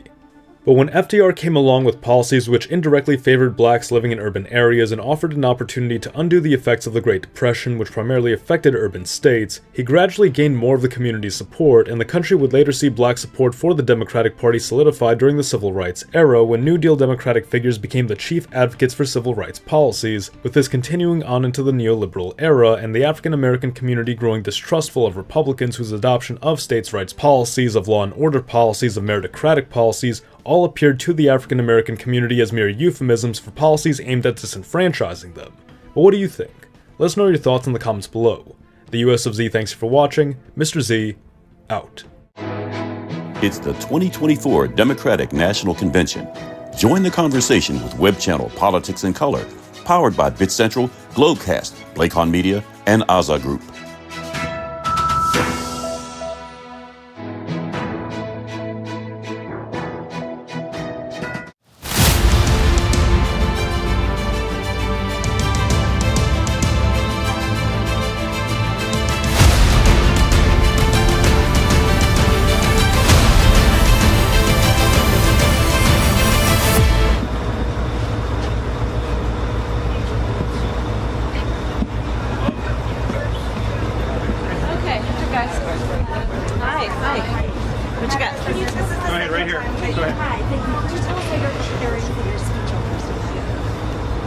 Yeah, it's almost done. I mean, there's some little tweaks, and I'm gonna, work on it probably starting tomorrow for the next couple of days. But it's coming along. I feel good about it. I mean, essentially, it's much of what you've probably heard me talk about before in terms of just what I believe to be the promise of America and the fact that we're all in this. And There's obviously a lot at stake, but there's also a lot to feel good about in terms of the future of our country. So there will be a lot that is about what I believe is a way forward, a new way forward, and bringing everyone along in that. You unveiled some economic policies last week. Yeah. Can you explain how you're going to pay for those, and can you give us a sense of what other policies you want to unveil going forward? Sure. Well, I mean, you just look at it in terms of what we are talking about, for example, around children and the child tax credit and extending the EITC. It's at $6,000 for the first year of a child's life. The return on that investment in terms of what that will do and what it will pay for will be tremendous. We've seen it when we did it the first year of our administration. We reduced child poverty by over 50%. So that's a lot of the work. And then what we're doing in terms of the tax credits, we know that there's a great return on that investment. When we increase home ownership in America, what that means in terms of increasing the tax base, not to mention property tax base, what that does to fund schools, again, return on investment. I think it's a mistake for any person who talks about public policy to not critically evaluate how you measure the return on investment. When you are strengthening neighborhoods, strengthening communities, and in particular the economy of those communities, and investing in a broad-based economy, everybody benefits, and it pays for itself in that way. Madam Vice President, CBS News has a new poll, shows that you're 3 points up nationally. What's your response to this? Do you still consider yourself the underdog here? I very much consider us the underdog. We have a lot of work to do to earn the vote of the American people. That's why we're on this bus tour today, and we're going to be traveling this country as we've been, and talking with folks, listening to folks, and hopefully earning their votes over the next 79 days. This is your second time in Pennsylvania since you became the Democratic nominee. Do you feel like you have ground to make up here?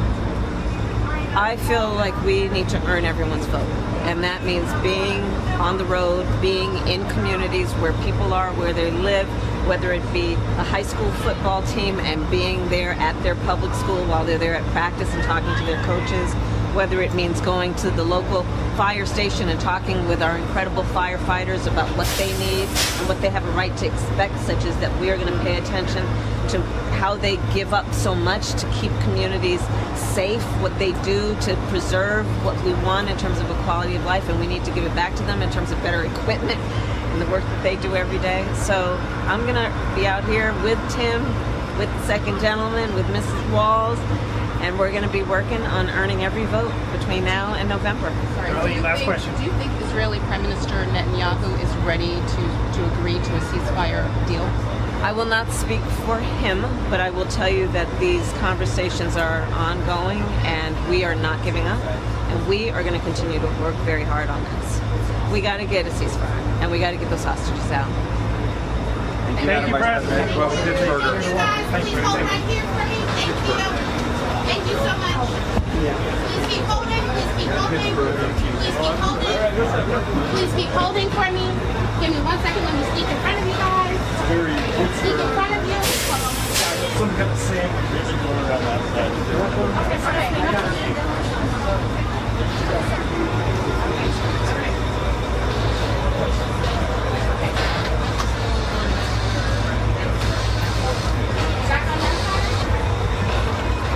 Follow me.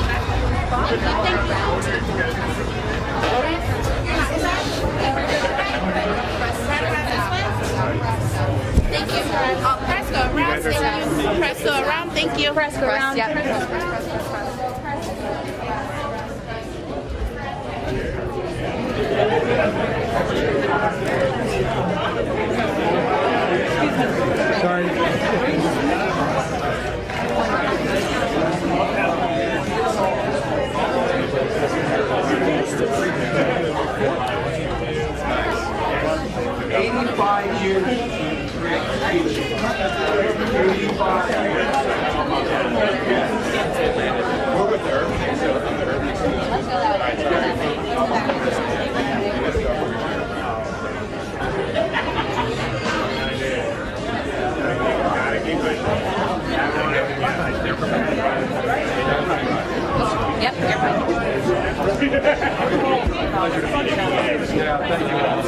Thank you very much for bringing it back. Absolutely.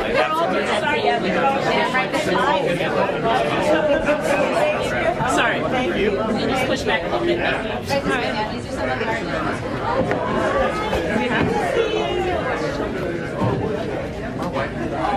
goodness, have you been reading it? You have?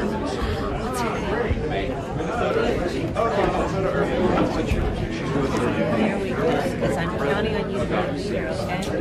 Yes. When do you start school again? Tuesday, you ready? Today, Tuesday.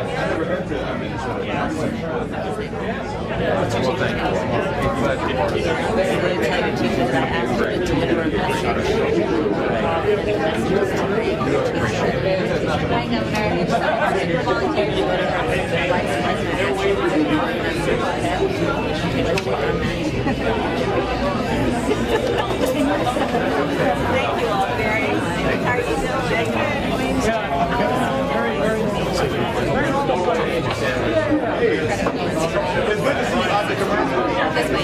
I've been in your office.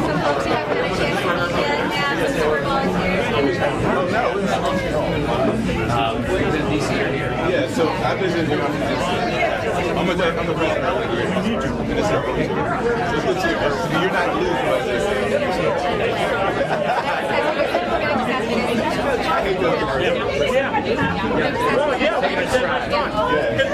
Okay, ready? 1,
Press go around. Thank you. Press go around.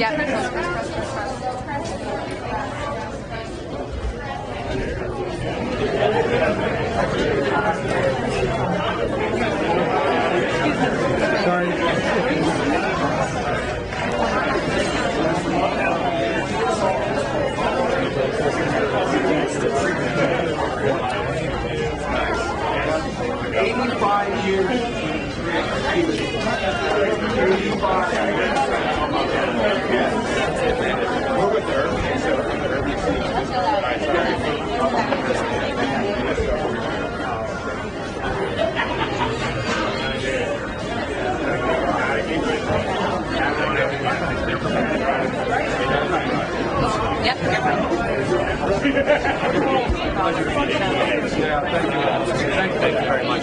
Bring it back to order. Absolutely.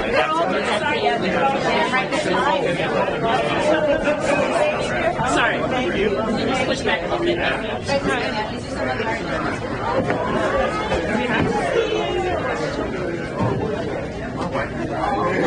Goodness, have you been reading it? You have?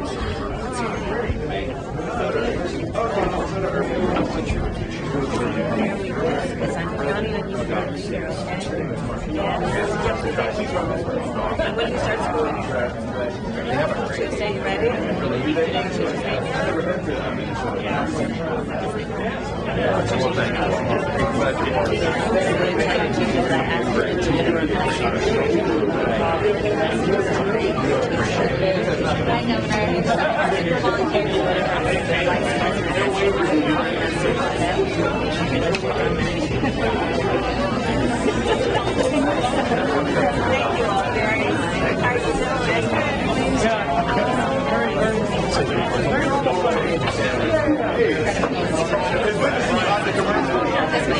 I've been in your office.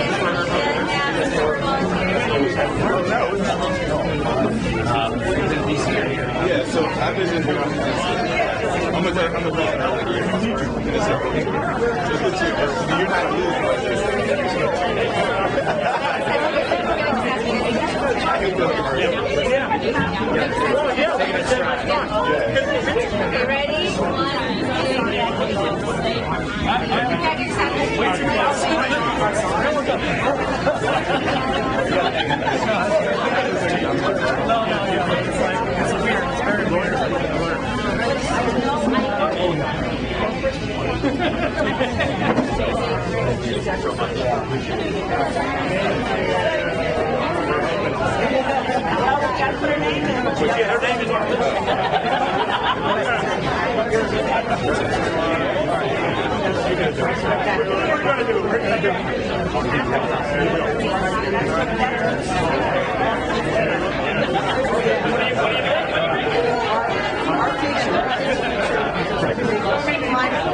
Oh, y'all close. Give me some pictures.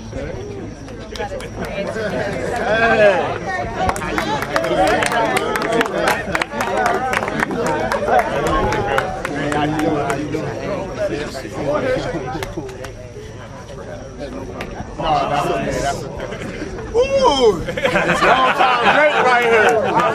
Hey, this is the bus from the Pittsburgh Steelers, number 36, Jerome Bettis.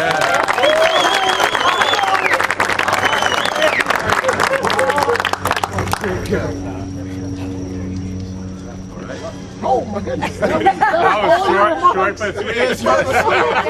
Man of action. That's good. Man of action. It's an incredible honor to be here with Vice President Harris and Governor Walz. And I get the incredible honor of introducing the second gentleman of the United States, Doug Emhoff, who has been a tireless partner to our Vice President. Now, we have many things in common. We both love football. We both are loving, diehard father to our children, and we both married strong women. Yeah. And so, without further ado, I would like to bring up the second gentleman. Yay. Thank you so much, Jerome, and thanks for spending the day with us. It's a little surreal. Yes. I've been watching you your whole career, and to have you come out here and support us means a lot. I got to see the door up on the roof that I guess Coach Ditka, Ty Law, Darrell Rivas, and some of the other alums from this incredible school touched, which is so cool. Coach, congratulations. I know you're state champs. Yeah. And we got a coach on our team too. And we got a coach on our team who took a team that hadn't won a game. So it's the opposite of undefeated. And turned that team that hadn't won a game, I think in 3 seasons, and then turned them into state champions in Minnesota. He's also a longtime school teacher. His wife is also a longtime school teacher, public school teacher. So they have a little sense of what you're all doing here and what it's all about and what it takes to win and what it takes to lead and what it takes to build a culture and what it takes to build a community. All those things that I loved when I was playing sports, it's the thing that just kind of helps me do what I'm doing now, that sense of confidence, how we all come together and how we win. And that's what this campaign is all about. So yeah, I'm married to the Vice President, which is really cool. Gotta sneak that one in. But I also get to introduce the next Vice President of the United States, our coach, Tim Walz. First of all, Coach, thank you to each of you. Thanks. I know we're interrupting your practice, the busy part and the important parts out there on the field, but thank you for having us on this. this is pretty sacred ground. Folks in Minnesota know about this place. We know about this team. We know the people you produce. Not just NFL players, but men of character that come out of this program. Because, as Doug said, I'm privileged to be on this team. I'm the current governor of Minnesota, but for 20 years, this was the time of year I look forward to most. I was a defensive coordinator at Mankato West High School and coached football and taught school. Public schools are the foundation of our country, and I'll have to tell you, anybody who tells you that it's just a game, this is more than just a game. This is about building character. It's about doing something bigger than yourself. It's about trusting the person that's standing on each side of you. And on Friday night, you know they'll be there. And if you look around here at the moments that you're living right now, these guys will be around your whole life. You'll remember them. You'll remember these plays. I can still remember every single call during that first state championship, how it went. It's that important. I've told people, and they think I'm joking about it, it was harder to win that state football championship than it was to become governor. So it's tough work. You got to count on a lot of things. You got to do a lot of things. And in our team, we ran a 44 defense. I wouldn't have wanted to go against this guy, I can tell you that. There's no stopping that run. But the kids played hard, and they understood that it was something bigger than themselves. And I'll have to tell you, being out here with Vice President Harris, I know it'd be easy, especially now. Our politics has been pretty ugly. Our politics has seemed pretty negative. Our politics is something that I know, what I fear most is that young people turn away from it rather than turning into it. Politics isn't that much different than this. It's about something bigger than themselves. It's about setting a future goal and trying to reach it. It's about doing it with dignity and hard work. It's about doing it with humility, and when you lose, you walk across the field and you shake hands with the other team and know they played hard too. But we're all in it together to try and make it better. And things like investing in this public school and I can't imagine what this place looks like when it's filled with folks and the lights are on and the leaves are turning and that game's in the fourth quarter and somebody has to make that play. Somebody has to step up, and you look to each side of you and you know, I trust them. I trust them to make that play. Our country's not that different. Our neighbors want to be with you. Our neighbors want to do what's right. And the more we figure out that we're in this thing together and we have more in common than we have separated, we're going to do a heck of a lot better. So I have to tell you, thanks for taking some time. Thanks for giving us the privilege to stand on this field, because you earn the right to be on this field. You earn it with a lot of sweat. You earn it with a lot of time in the weight room. You earn it with the folks who came before you and know that they care how you conduct yourselves on this. And we feel the same way. We have a responsibility to the American public to conduct ourselves with dignity, conduct ourselves with a vision, and to conduct ourselves on all of this. When football's done right, it is just fun as heck to play the game.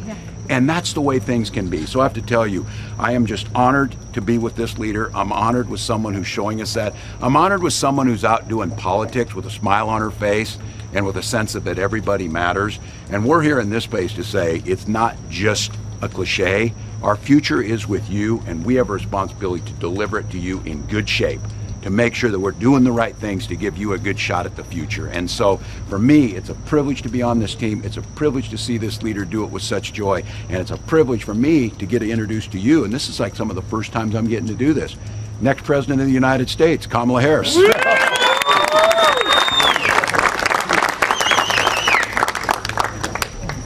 So I've been reading about you all and hearing about you and your excellence and how you work as a team. And we've got 79 days to go until the election, but we wanted to stop by, and I wanted to stop by, so I could tell you all in person, looking at each of you in your eyes, that our nation is counting on you and your excellence. We applaud your ambition. You want to compete, you want to win, and I will tell you that we as a country deserve to give you every opportunity that you have to achieve your excellence that you were born with, that is God-given, and that is going to be laying the path to the future of our nation. You all are the future of our country. And you all have known from the day you were born, we're all born leaders, and it's just a matter of when people decide to turn that on. The fact that you're on this field today tells me you decided to turn it on at an early stage of your life, to be a leader and to be a role model. And you know, it's not easy being a role model. Welcome to the Role Model Club, right? Being a role model means that members of your family, people you know in the neighborhood, others, your classmates, they watch you to see what you do. What goes into that kind of excellence? What goes into being a winning team? And you all have taken it upon yourselves to take on that responsibility of being role models and to inspire people you may not even know are watching you to see how you can achieve success. And by doing that, and all that that requires, which is the hard work, the practice, working as a team, knowing that you will be undefeated even if you don't win every game, but no circumstance or event or moment will defeat your spirit and your fight and your preparedness to win and excel, that nothing will dampen your spirit of excellence. That's what I'm counting on from each of you. And that's what makes our nation strong. So you keep doing what you're doing and know that there are so many people you may not see at any one moment who are cheering you on when they're in the stands, when you're in your classroom, when you are living your life on a daily basis. Know that we are applauding you in everything that you are and do. On this field, when you are playing, and off this field, when you are just being the leaders that I know you are. You wouldn't be able to be such a successful team if you weren't leaders in every way. And the last point I'll make is this. One of the other things that we really are counting on for your leadership is to remind folks that we are a team, right? Everybody has a little bit that's different about them. But within the vast majority of us who have seemingly differences, the vast majority of us have so much more in common than what separates us. And you guys know that. You know that in the way you operate as one team. So take that spirit with you in everything that you do. I'm counting on your leadership. Our nation is counting on you guys. And go out and win some games, and I'll see you later. Okay, thank you. Go quit. Where's my linebacker? Where I live, man. I'm sorry about that. See you right now. Please come over. We're going to head back to the bus. It's a no. Thank you.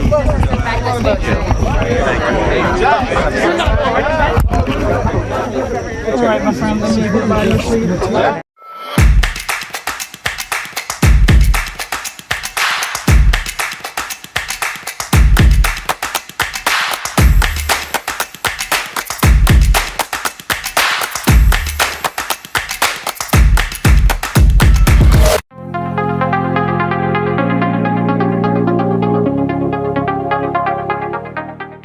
Jonathan Clark is an Emmy Award-winning journalist and writer who has worked in broadcasting and marketing for more than 35 years.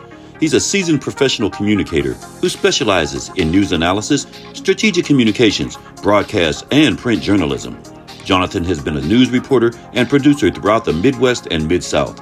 He passionately delivers high-value, first-rate reporting to each project he engages in. Jonathan joins Politics in Color as a featured anchor reporter.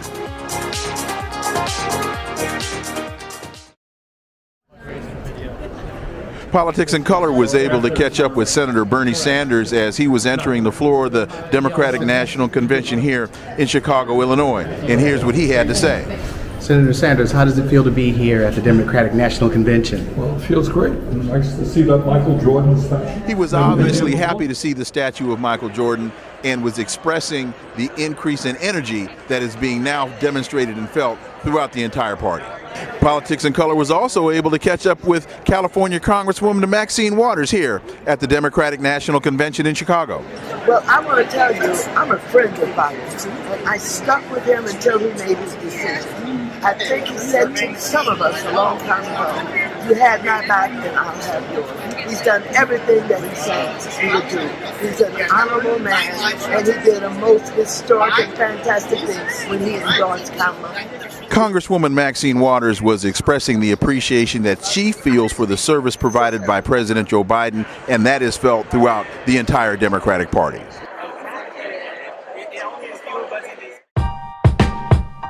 Congratulations, NHJ, on your 40th anniversary. So much to celebrate, so much to look back on, and so much to look forward to. Felicidades. Feliz aniversario.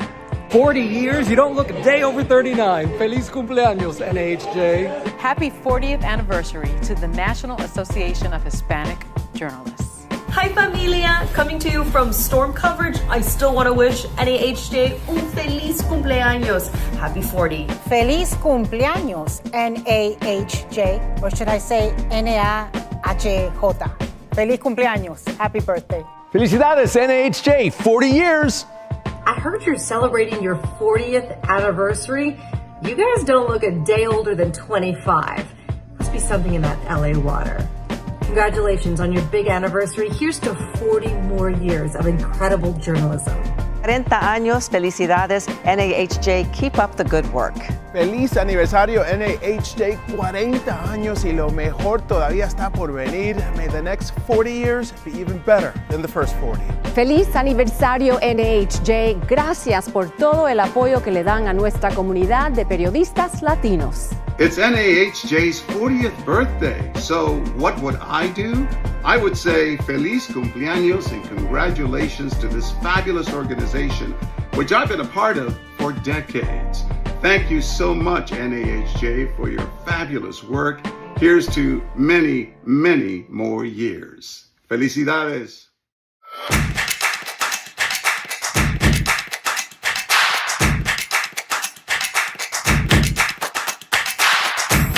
We are Politics in Color, and we plan to be with you for the next 100 and more days of this U.S. presidential election. There are several administrations where Republicans, in fact, had power. What did they do for black people while they had the power, while they had the gavels, while they had the Oval Office? President, best economy ever for black people. Well, that's not true. I mean, What candidate that if they put up would concern you the most? Well, I think Kamala, for the simple reason that it's the least amount of revision that has to be done. Kamala Harris is a legitimate left-wing political person. I mean, you look at every crazy idea that comes from the left. She hasn't just said, I'm for them. She's voted for them. Look, unless you happen to be a big tech billionaire or a Mexican drug lord, and by the way, if you're either of those, you probably ought to vote Democrat because your life has gotten much better. We're all in the same boat, right? 401ks and IRAs are very revolutionary. We may be all in the same boat, but we're residing in different cabins. Now what's coming up next on the docket is for Donald Trump Jr. to come. As you can see, his dad behind us in the box with the entire family, and he's got other politicians there that are also on the docket, but just here to support him. I ran for president with my vision, and it overlaps heavily with President Trump's vision, and I'm going to do whatever I can to help him succeed. Character still counts, and I worried about the character of Donald Trump and leading our nation. I'm a Republican. I want to vote for a Republican, but I've indicated that I don't want to support somebody who's been a convicted felon. you got to vote. And so at the end of the day, that's what you got to do. Where you land is where you land.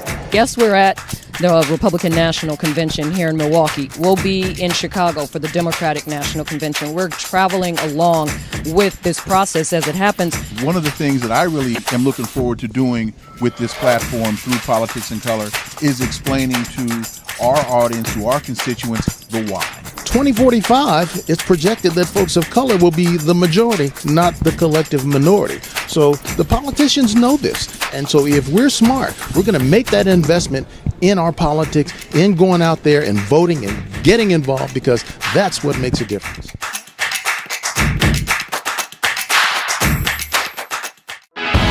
En nuestra democracia, su voto importa. Fortalece a nuestra comunidad y a nuestro país. Haga oír su voz. Regístrese. Diríjase a sus estaciones de radio y televisión locales para obtener informes confiables sobre los candidatos y los temas. Visite vote411.org para saber qué hay en su boleta y para elaborar un plan para votar el 5 de noviembre o antes. Este mensaje es provisto por la National Association of Broadcasters y de esta estación. The Asian American community is diverse and growing. With 11 million eligible voters spread across several battleground states, Michael George reports on the increasing power at the ballot box that could have an impact in November.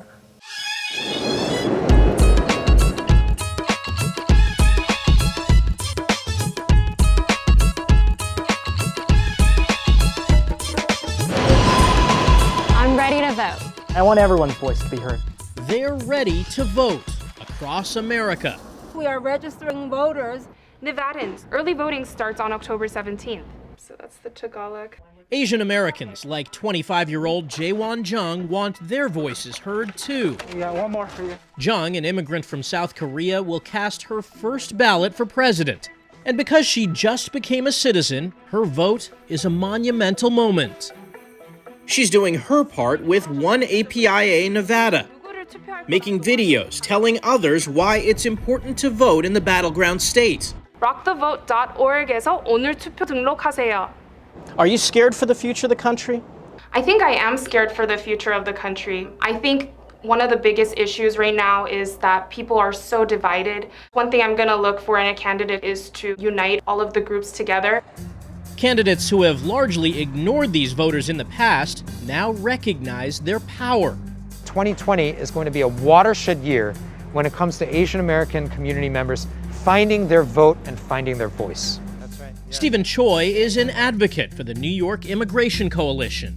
How powerful is the Asian American vote? The Asian American vote is incredibly powerful. Across the country, it is going to be the swing vote, the margin of victory in so many critical elections, including the presidential election. You're saying the Asian American vote could actually determine the outcome of this election? Absolutely.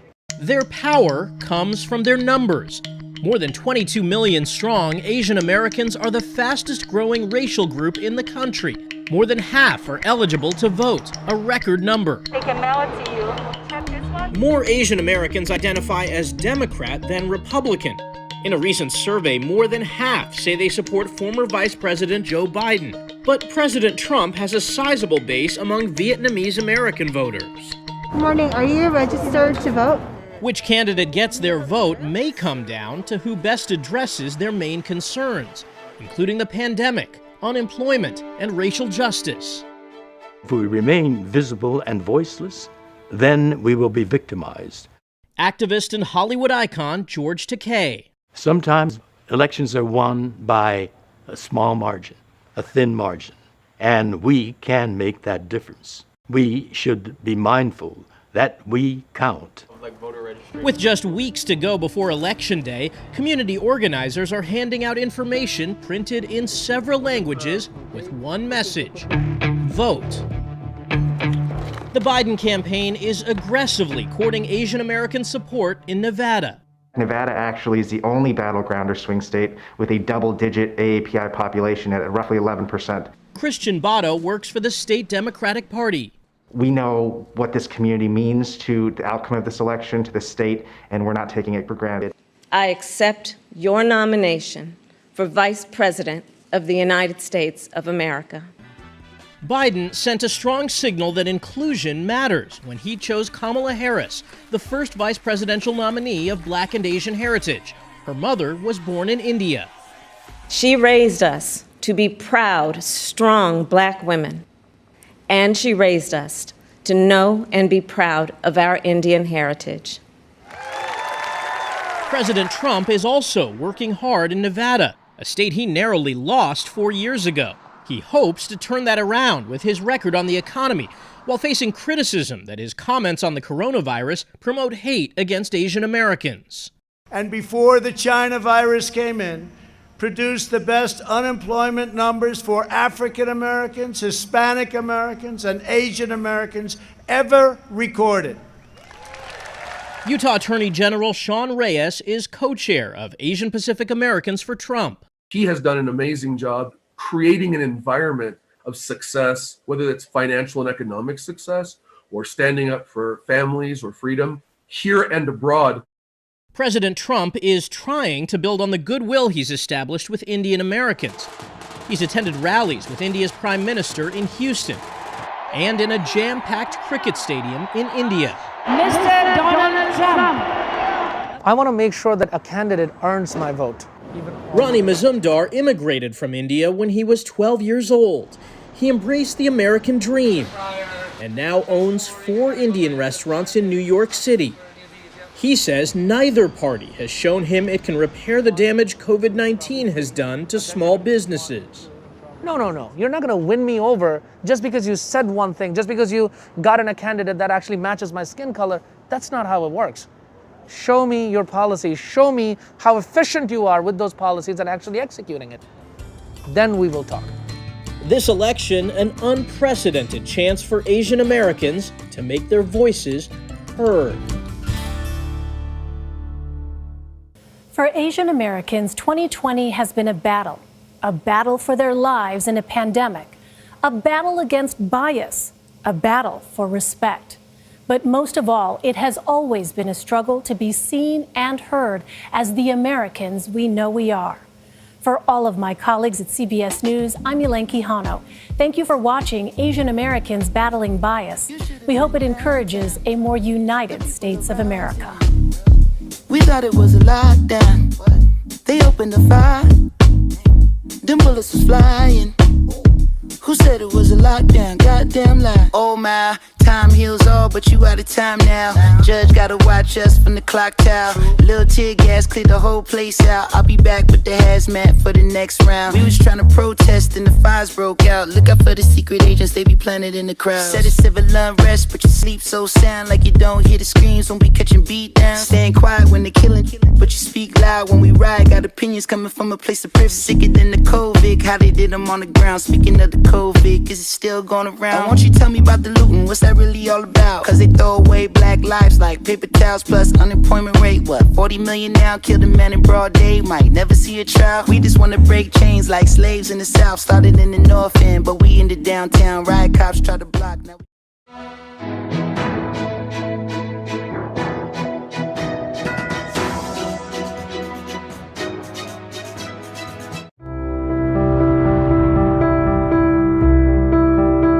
In December of 1975, I'm in Washington, and the black elected officials are meeting. Black journalists from all over the country were coming to cover this conference. I remember taking the train down and getting off the train in D.C. It was Chuck Stone's idea. Very savvy political player and visionary too in many ways. He said, we're starting an organization. And I said, what's the name of this organization? And he said, everybody, what's the name? Are we going to call ourselves the National Association of Black Journalists? And everybody said, yeah. It's not the first time it had been tried, but none of the other attempts really got off the ground and flourished. We started it in order to have some means of communication between us, to protect us, and to protest if necessary. A sheet of paper was passed around at the meeting on which we signed our name. There were a few people who were, I don't think I can sign it because if they found out I was here, I might not have a job. It was a very brave thing. Some employers told people that you basically have to pick between your employment here and your association with the National Association of Black Journalists. So the whole idea was to improve the number of blacks in journalism overall in America, to improve the treatment of those who had jobs, and to improve the coverage of the black community.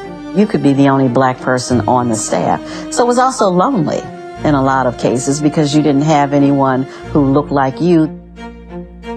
I was essentially a clerk and did a little bit of helping around the newsroom. I must have said, I wonder if I could ever be on air. And the news director told me, oh, no. You don't look black enough to qualify. He was telling me I didn't qualify because of my appearance. We challenged journalism to get the numbers up. Just weeks after our founding, the editor and publisher article was very important. It basically put us on the map in the industry, let folks know that this is an organization that they need to pay attention to. Whenever I went to NABJ, I'd always come back feeling a little more inspired. Okay, yeah, you can make it. You'll do well in this business.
Tell me what it is you do. We're a broadcast engineering and distribution firm. And we also like to say that we produced some of the world's most watched events. And that means everything from a one-camera shoot to rolling in a mobile truck that's an expando. That means everything from rolling in a satellite truck to coordinating your fiber so that you can be, your broadcast can be seen anywhere in the world. Anything from an edit to bringing in producers to help get, your concept off of paper or out of your mind onto the screen. So we consider ourselves to be a 360-degree communications company. What was the magic moment for you? Magic moment, breakthrough, big break for you, and maybe what was the big break for Blake Hahn? We got a chance to produce live television in Russia and Cuba.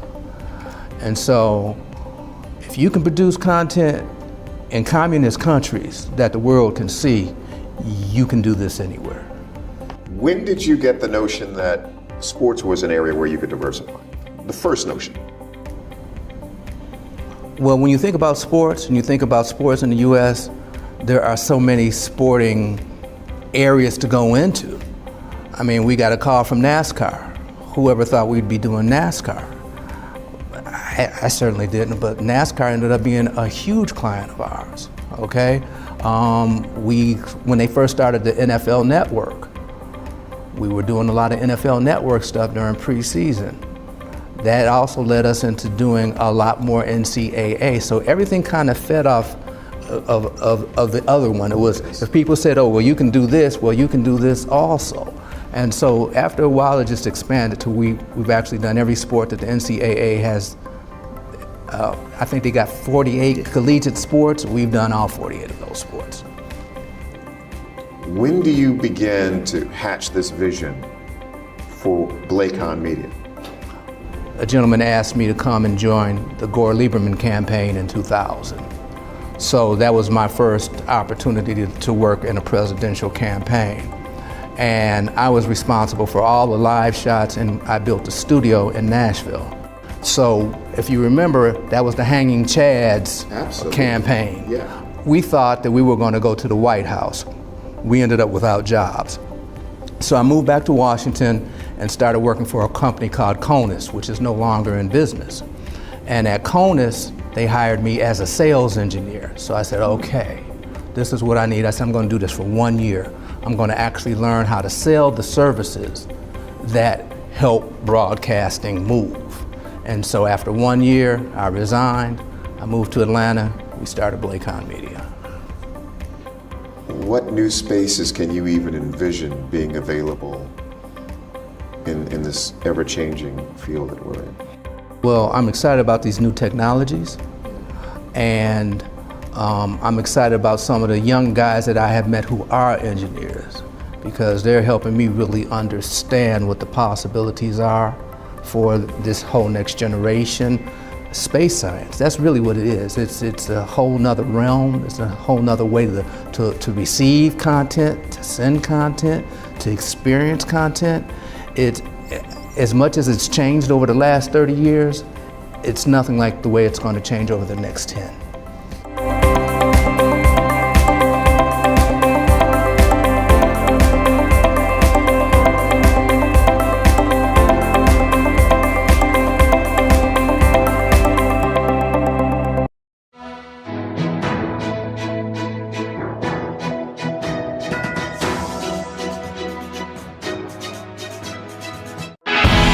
In our democracy, your vote matters. It makes our community and country stronger. So make your voice heard. Get registered. Turn to your local TV and radio stations for trusted reporting on the candidates and issues.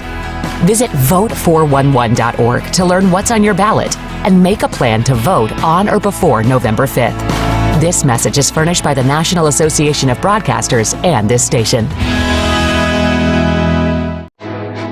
It's the 2024 Democratic National Convention.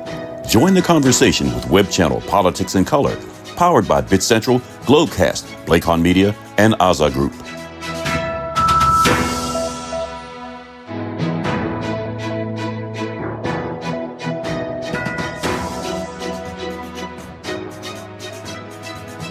The Asian American Foundation is dedicated to serving the AANHPI community in its pursuit of belonging, prosperity, and opportunity for a future that is safe and equitable. It is a tall order. I spoke to Norman Chen, the CEO of TAF, who has the big job of bringing people together to live out this mission. TAF's mission and vision is to build safety, belonging, and prosperity for our community. These are for AANHPIs all across the country. And our community right now is under attack, underrepresented, and under-resourced. So the three issues we address are racism, the lack of racial equity for our community, representation for our community, especially in senior leadership, and also resources. We're 7% of the population, yet receive only 0.2% of philanthropy. So how do you go about doing that? How do you achieve those very tough goals? We're a new organization with big dreams, and so we break it down the following way. First of all, we look at four main pillars for our work. Anti-hate was one of the main reasons why TAF was founded. And we work with 56 organizations around the country to address victims and who experience anti-Asian hate. We also work in education and narrative change to promote the teaching of Asian American history and Pacific Islander history in schools all around the country. And also in narrative change so that we're properly represented in movies and television and other forms of media, so that's not stereotypical like it has been very much in the past. And our last pillar is representation and resources, where we talk about increasing our visibility at senior leadership levels. And you mentioned that our community has been in the headlines during that wave of hate crimes across the country a few years ago. TAF was founded in response to those incidents. What have you seen in terms of progress, and what more needs to be done? You know, there is, at the height of anti-Asian hate, there was a growing awareness of attacks against our community, the 15,000 plus that have been documented by groups like Stop API Hate. However, these attacks are still continuing. You know, our community still lives very much in fear in many major cities and towns across the country. Our recent research from our New York City safety study shows that 1 in 5 Asian Americans in New York City have been attacked physically in the last year alone. And our recent report from the Status Index shows that over 40% of Asian Americans expect to be attacked in the next 5 years. So this epidemic of hate against our community still remains. It's just less in the news these days. Mm-hmm. Norman Chen says TAF is part of an important and historic movement and encourages people to get involved. For more information, you can contact info@taf.org. Every 4 years, Americans who are 18 or older have a big responsibility.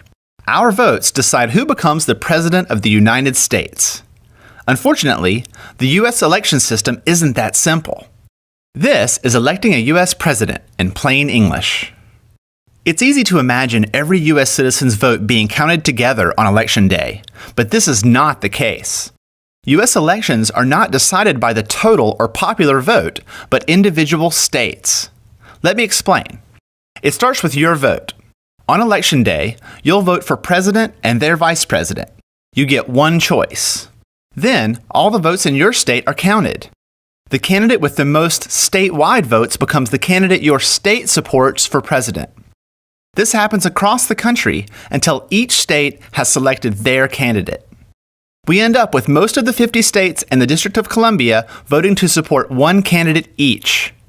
But there's a problem. We can't elect a president by just counting up the choices of these states. U.S. states are different. Consider this. California has about 36 million people.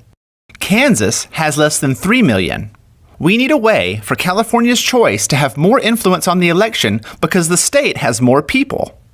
The question becomes, how do we make sure each state has the right amount of influence on the election?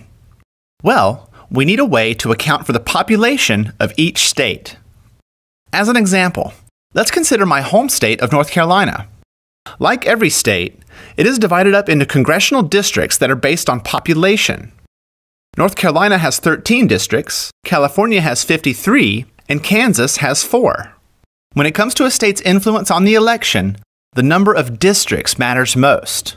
More population equals more districts equals more influence. The influence a state has in the election is measured by the number of electors.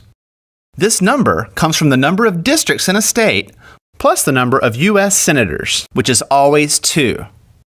North Carolina has 15 electors, while California has 55. When a candidate wins the voting in a state, they win that state's number of electors. That's why big, populous states can be so important to candidates. Their electors add up quickly, and the number of electors is what really matters. Here's why. If you add up the electors of all 50 states in the District of Columbia, there are 538 in total.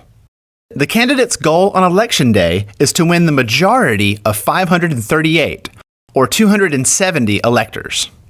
Once a candidate wins enough states to reach the 270 majority, they have won the election and become the president-elect. Yay! So, let's recap. Your vote helps your state choose a single candidate. That candidate receives all the electors from your state. The candidate who can win enough states to reach 270 total electors wins the national election and becomes the president-elect. Then, on the following January 20th, the president-elect is sworn in as the next president of the United States. And it all starts with your vote. Make it count. I'm Lee Lefevre, and this has been Electing a U.S. President in Plain English on the Common Craft Show. One more thing. The Common Craft store now offers downloadable versions of our videos for use in the workplace. Find them at commoncraft.com/store. En nuestra democracia, su voto importa. Fortalece a nuestra comunidad y a nuestro país. Haga oír su voz. Regístrese. Diríjase a sus estaciones de radio y televisión locales para obtener informes confiables sobre los candidatos y los temas. Visite vote411.org para saber qué hay en su boleta y para elaborar un plan para votar el 5 de noviembre o antes. Este mensaje es provisto por la National Association of Broadcasters y de esta estación.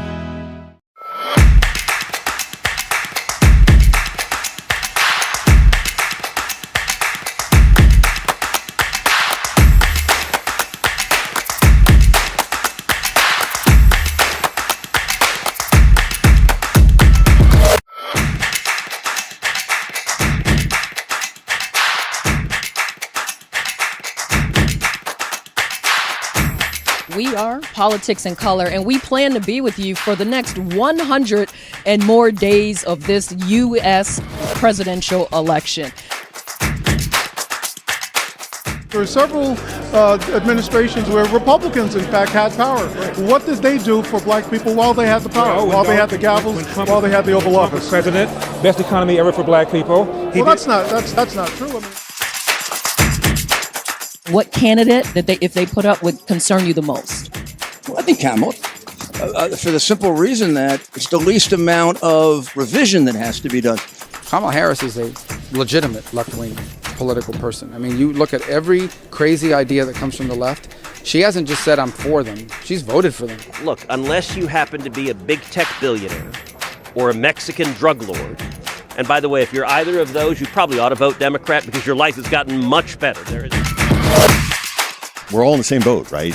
401ks and IRAs are very revolutionary. We may be all in the same boat, but we're residing in different cabins. Now what's coming up next on the docket is for Donald Trump Jr. to come. As you can see, his dad behind us in the box with the entire family, and he's got other politicians there that are also on the docket, but just here to support him.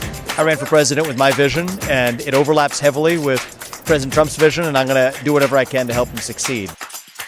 Character still counts, and I worried about the character of Donald Trump and leading our nation. I'm a Republican. I want to vote for a Republican, but I've indicated that I don't want to support somebody who's been a convicted felon. You got to vote. And so at the end of the day, that's what you got to do. Where you land is where you land. Guess we're at the Republican National Convention here in Milwaukee. We'll be in Chicago for the Democratic National Convention. We're traveling along with this process as it happens. One of the things that I really am looking forward to doing with this platform through Politics in Color is explaining to our audience, to our constituents, the why.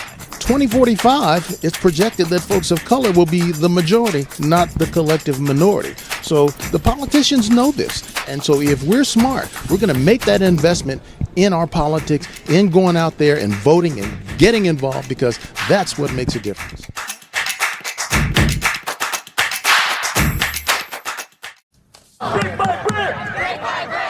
From campus unrest over the war in Gaza,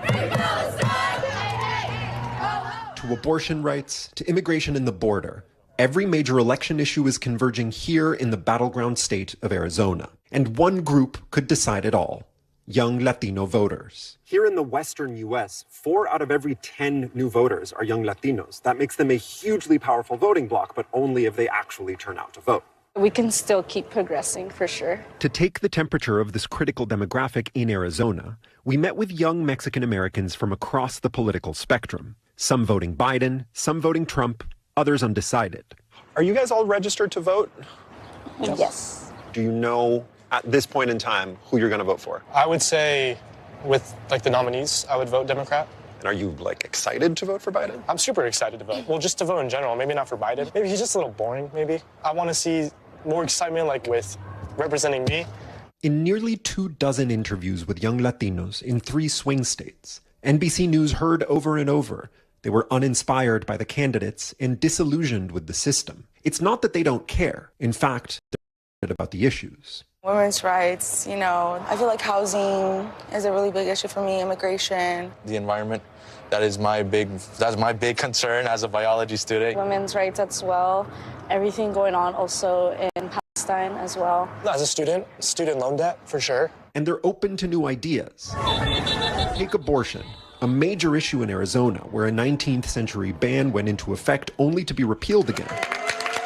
And where liberal advocates put a measure protecting abortion rights on November's ballot. These 4 young voters support abortion rights, even though many come from Catholic families with conservative views on abortion. Do any of you find that your positions on this question, the abortion question specifically, as young people are different from the position of your parents, grandparents, etc.? For me, yes, because it's taboo.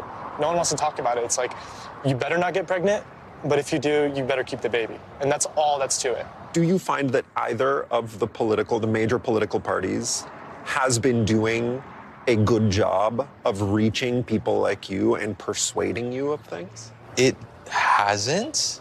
It's a lot of you versus me. It's a lot of it's them, they're the ones thinking like this. We're the normal ones. It's hard because it is a very two-party system. It's Republican or Democrat. And when you only have really one choice and it's the choice you don't really like, what can you do, really? Have you considered just not voting for either Biden or Trump? Yeah, I have definitely considered that. And I have been heavily thinking about just not voting at all. Have you decided yet? I haven't decided yet, no. This could spell trouble for Biden and the Democrats, who have historically counted on both young and Latino voters. In the 2022 midterms, more than 2/3 of Latinos under 30 voted for Democratic House candidates. And in 2020, young voters of all backgrounds backed Biden over Trump, 59 to 33%. If young Latinos don't turn out for Biden in large enough numbers in enough swing states, that alone could swing the race to Trump. Some young Mexican Americans say they'll vote Biden if only to protect their undocumented loved ones from Trump's promised mass deportations. We were behaving in a way of survival mode under the Trump administration, and I feel like I don't want that to happen again. But that's not something Biden can take for granted. With disapproval over his handling of the border growing, even among Latinos. I'm part of the College Assistance Migrants Program. Juan Carlos Avitia is 18 years old. His immigrant mother raised him both in the U.S. and Mexico. I'm not saying I'm against immigration. My family's immigrants. What I'm saying is we can have thousands of people come here without being properly documented and not worry about our national security. But like Biden, Trump has a popularity problem, even with conservative first-time voters like Juan Carlos. Are you excited to vote? I mean, not too much excited. It really is what it is, because we haven't had the best candidates in a good while. Trump's been in court right now because of his cases. But if it was my pick between, a bad candidate and a worse candidate, you have to go for the one that's least worse. And you think Trump is the less worse of the two options? Beyond November, young people's dissatisfaction with the system is something that both parties and America at large will have to reckon with. And with that, David Noriega joins us tonight from Los Angeles. So, David, a lot can happen between now and the election. Do you think a change in the economy or a conviction or acquittal of former President Trump in his trials could shape how these voters make their choice? Or do you feel that their mind is already made up? Tom, their minds are definitely not already made up. This is a very fluid voting bloc, and the parties and the candidates, if they know what's good for them, are going to be working between now and November to win them over. That said, the flip side of that is they could also very easily lose them. You mentioned Trump's trials. You know, the one young conservative Trump supporter that I spoke to said the main thing he doesn't like about Trump is the fact that he is currently undergoing a trial. And if there is a criminal conviction, that could easily push him further away from being willing to vote for Trump. The same goes for Biden. If something gets worse in the economy, for example, or if there's something else that these young people perceive as a misstep with regards to an issue that they care about, like the campus protests or something similar, that could also push them further away from their willingness to vote for Biden. This is all very up in the air, very up for grabs. Thanks for watching. Stay updated about breaking news and top stories on the NBC News app or follow us on social media. Today's Republican Party opposes big government. It's culturally conservative. Its demographic support is strongest among white voters, and it usually dominates elections in the South. The party's 2016 presidential nominee has been heavily criticized for inciting racial tensions. But things weren't always this way. Over the past 160 years or so, the party has undergone a remarkable transformation from the party of Abraham Lincoln to the party of Donald Trump.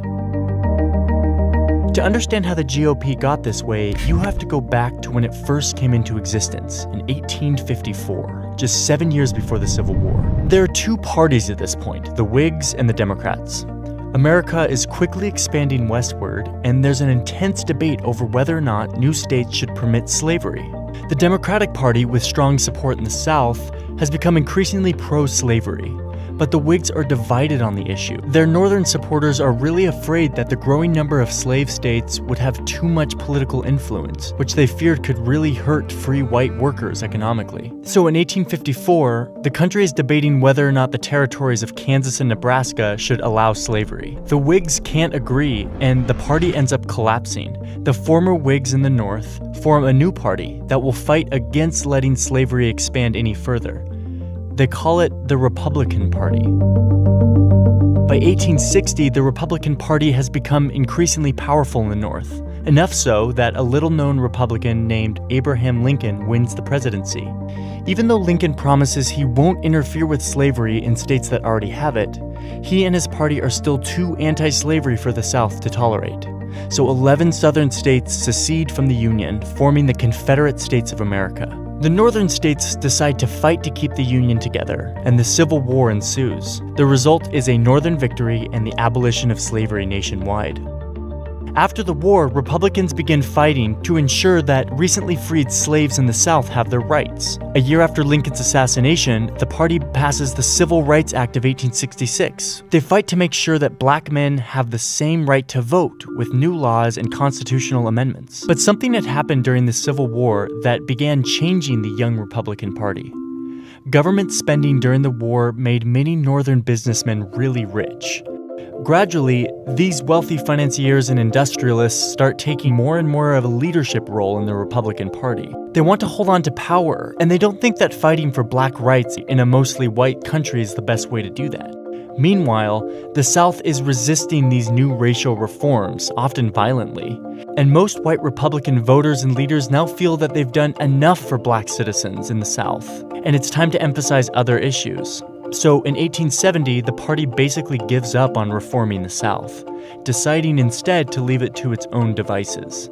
The region becomes politically dominated by white Democrats. Fast forward to the new century. By the 1920s, the Republican Party has become essentially the party of big business. This works out quite well for them as the economy is booming, but not so well when the economy crashes in 1929 and the Great Depression begins. Franklin D. Roosevelt and other Democrats are swept into power and begin dramatically expanding the size and role of the federal government in an attempt to fight the Depression and better provide for Americans. Republicans oppose this rapid expansion, defining themselves as opposition to big government, an identity that the party still holds today. Going into the 50s and 60s, Race and the South returned to the forefront of national politics, with the civil rights movement attempting to end segregation and ensure blacks truly have the right to vote. The civil rights debate isn't a purely partisan issue. It's more of a regional issue, with Northerners from both parties supporting it and Southerners from both parties opposing it. Then, in 1964, it's Democratic President Lyndon Johnson who signs the Civil Rights Act into law. And it's Republican presidential nominee Barry Goldwater who opposes it, arguing that it expands government power too much. A massive switch-up takes place. Black voters, some of whom had already been shifting from the Republican Party, convert almost entirely to their new advocates, the Democrats. The white voters in the South, who had been staunch Democrats, start to really resent the big government interference here and in other matters like abortion rights and school prayer. Over the next 3 decades, whites in the South switch to the GOP, which makes the South an overwhelmingly Republican region. By the 1980s, the party begins to resemble the GOP we are familiar with today. Republicans elect Ronald Reagan, who promises to fight for business interests, lower taxes, and traditional family values. As the 21st century begins, America is going through a major demographic shift in the form of Hispanic immigration, both legal and illegal. Democrats and business elites tend to support reforming immigration laws so that the over 10 million unauthorized immigrants in the U.S. would get legal status. On the Republican side, tough on immigration policies and rhetoric became popular. But this ends up costing the Republicans when, in 2012, Mitt Romney loses his bid for the presidency. He gets blown out among Hispanic voters. Exit polls showed that 71% of them voted for Barack Obama. So the Republican Party starts to look more like a party for white voters in an increasingly non-white country. Given these demographic trends, Republican leaders worry that if they keep losing Hispanic voters by that much, they'll lose their chances of ever winning the presidency. So in 2013, some key Republicans in the Senate, including the rising star Marco Rubio, collaborate with Democrats on an immigration reform bill that would give unauthorized immigrants a path to legal status. But there's a huge backlash from the Republican Party's predominantly white base, which views the bill as amnesty for immigrants who broke the rules. This exacerbates the GOP voters' mistrust in their own party leaders, a mistrust that has already been growing for some time.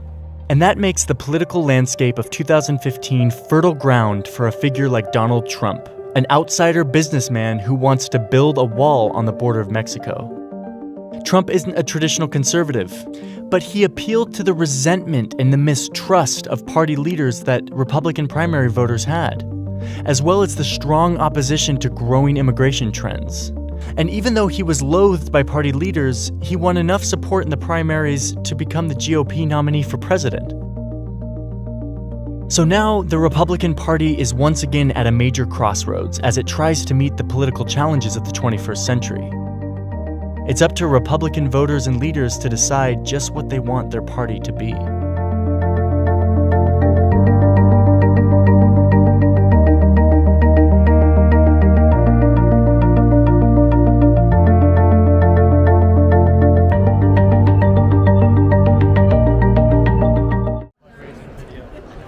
Politics in Color was able to catch up with Senator Bernie Sanders as he was entering the floor of the Democratic National Convention here in Chicago, Illinois. And here's what he had to say.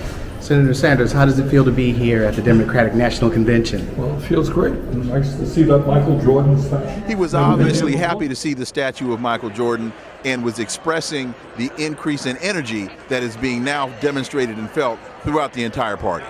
Politics in Color was also able to catch up with California Congresswoman Maxine Waters here at the Democratic National Convention in Chicago. Well, I want to tell you, I'm a friend of Biden's, and I stuck with him until he made his decision. I think he said to some of us a long time ago, you had my back, then I'll have yours. He's done everything that he said he would do. He's an honorable man, and he did a most historic and fantastic thing when he endorsed Kamala. Congresswoman Maxine Waters was expressing the appreciation that she feels for the service provided by President Joe Biden, and that is felt throughout the entire Democratic Party. Stay tuned with politicsincolor.com.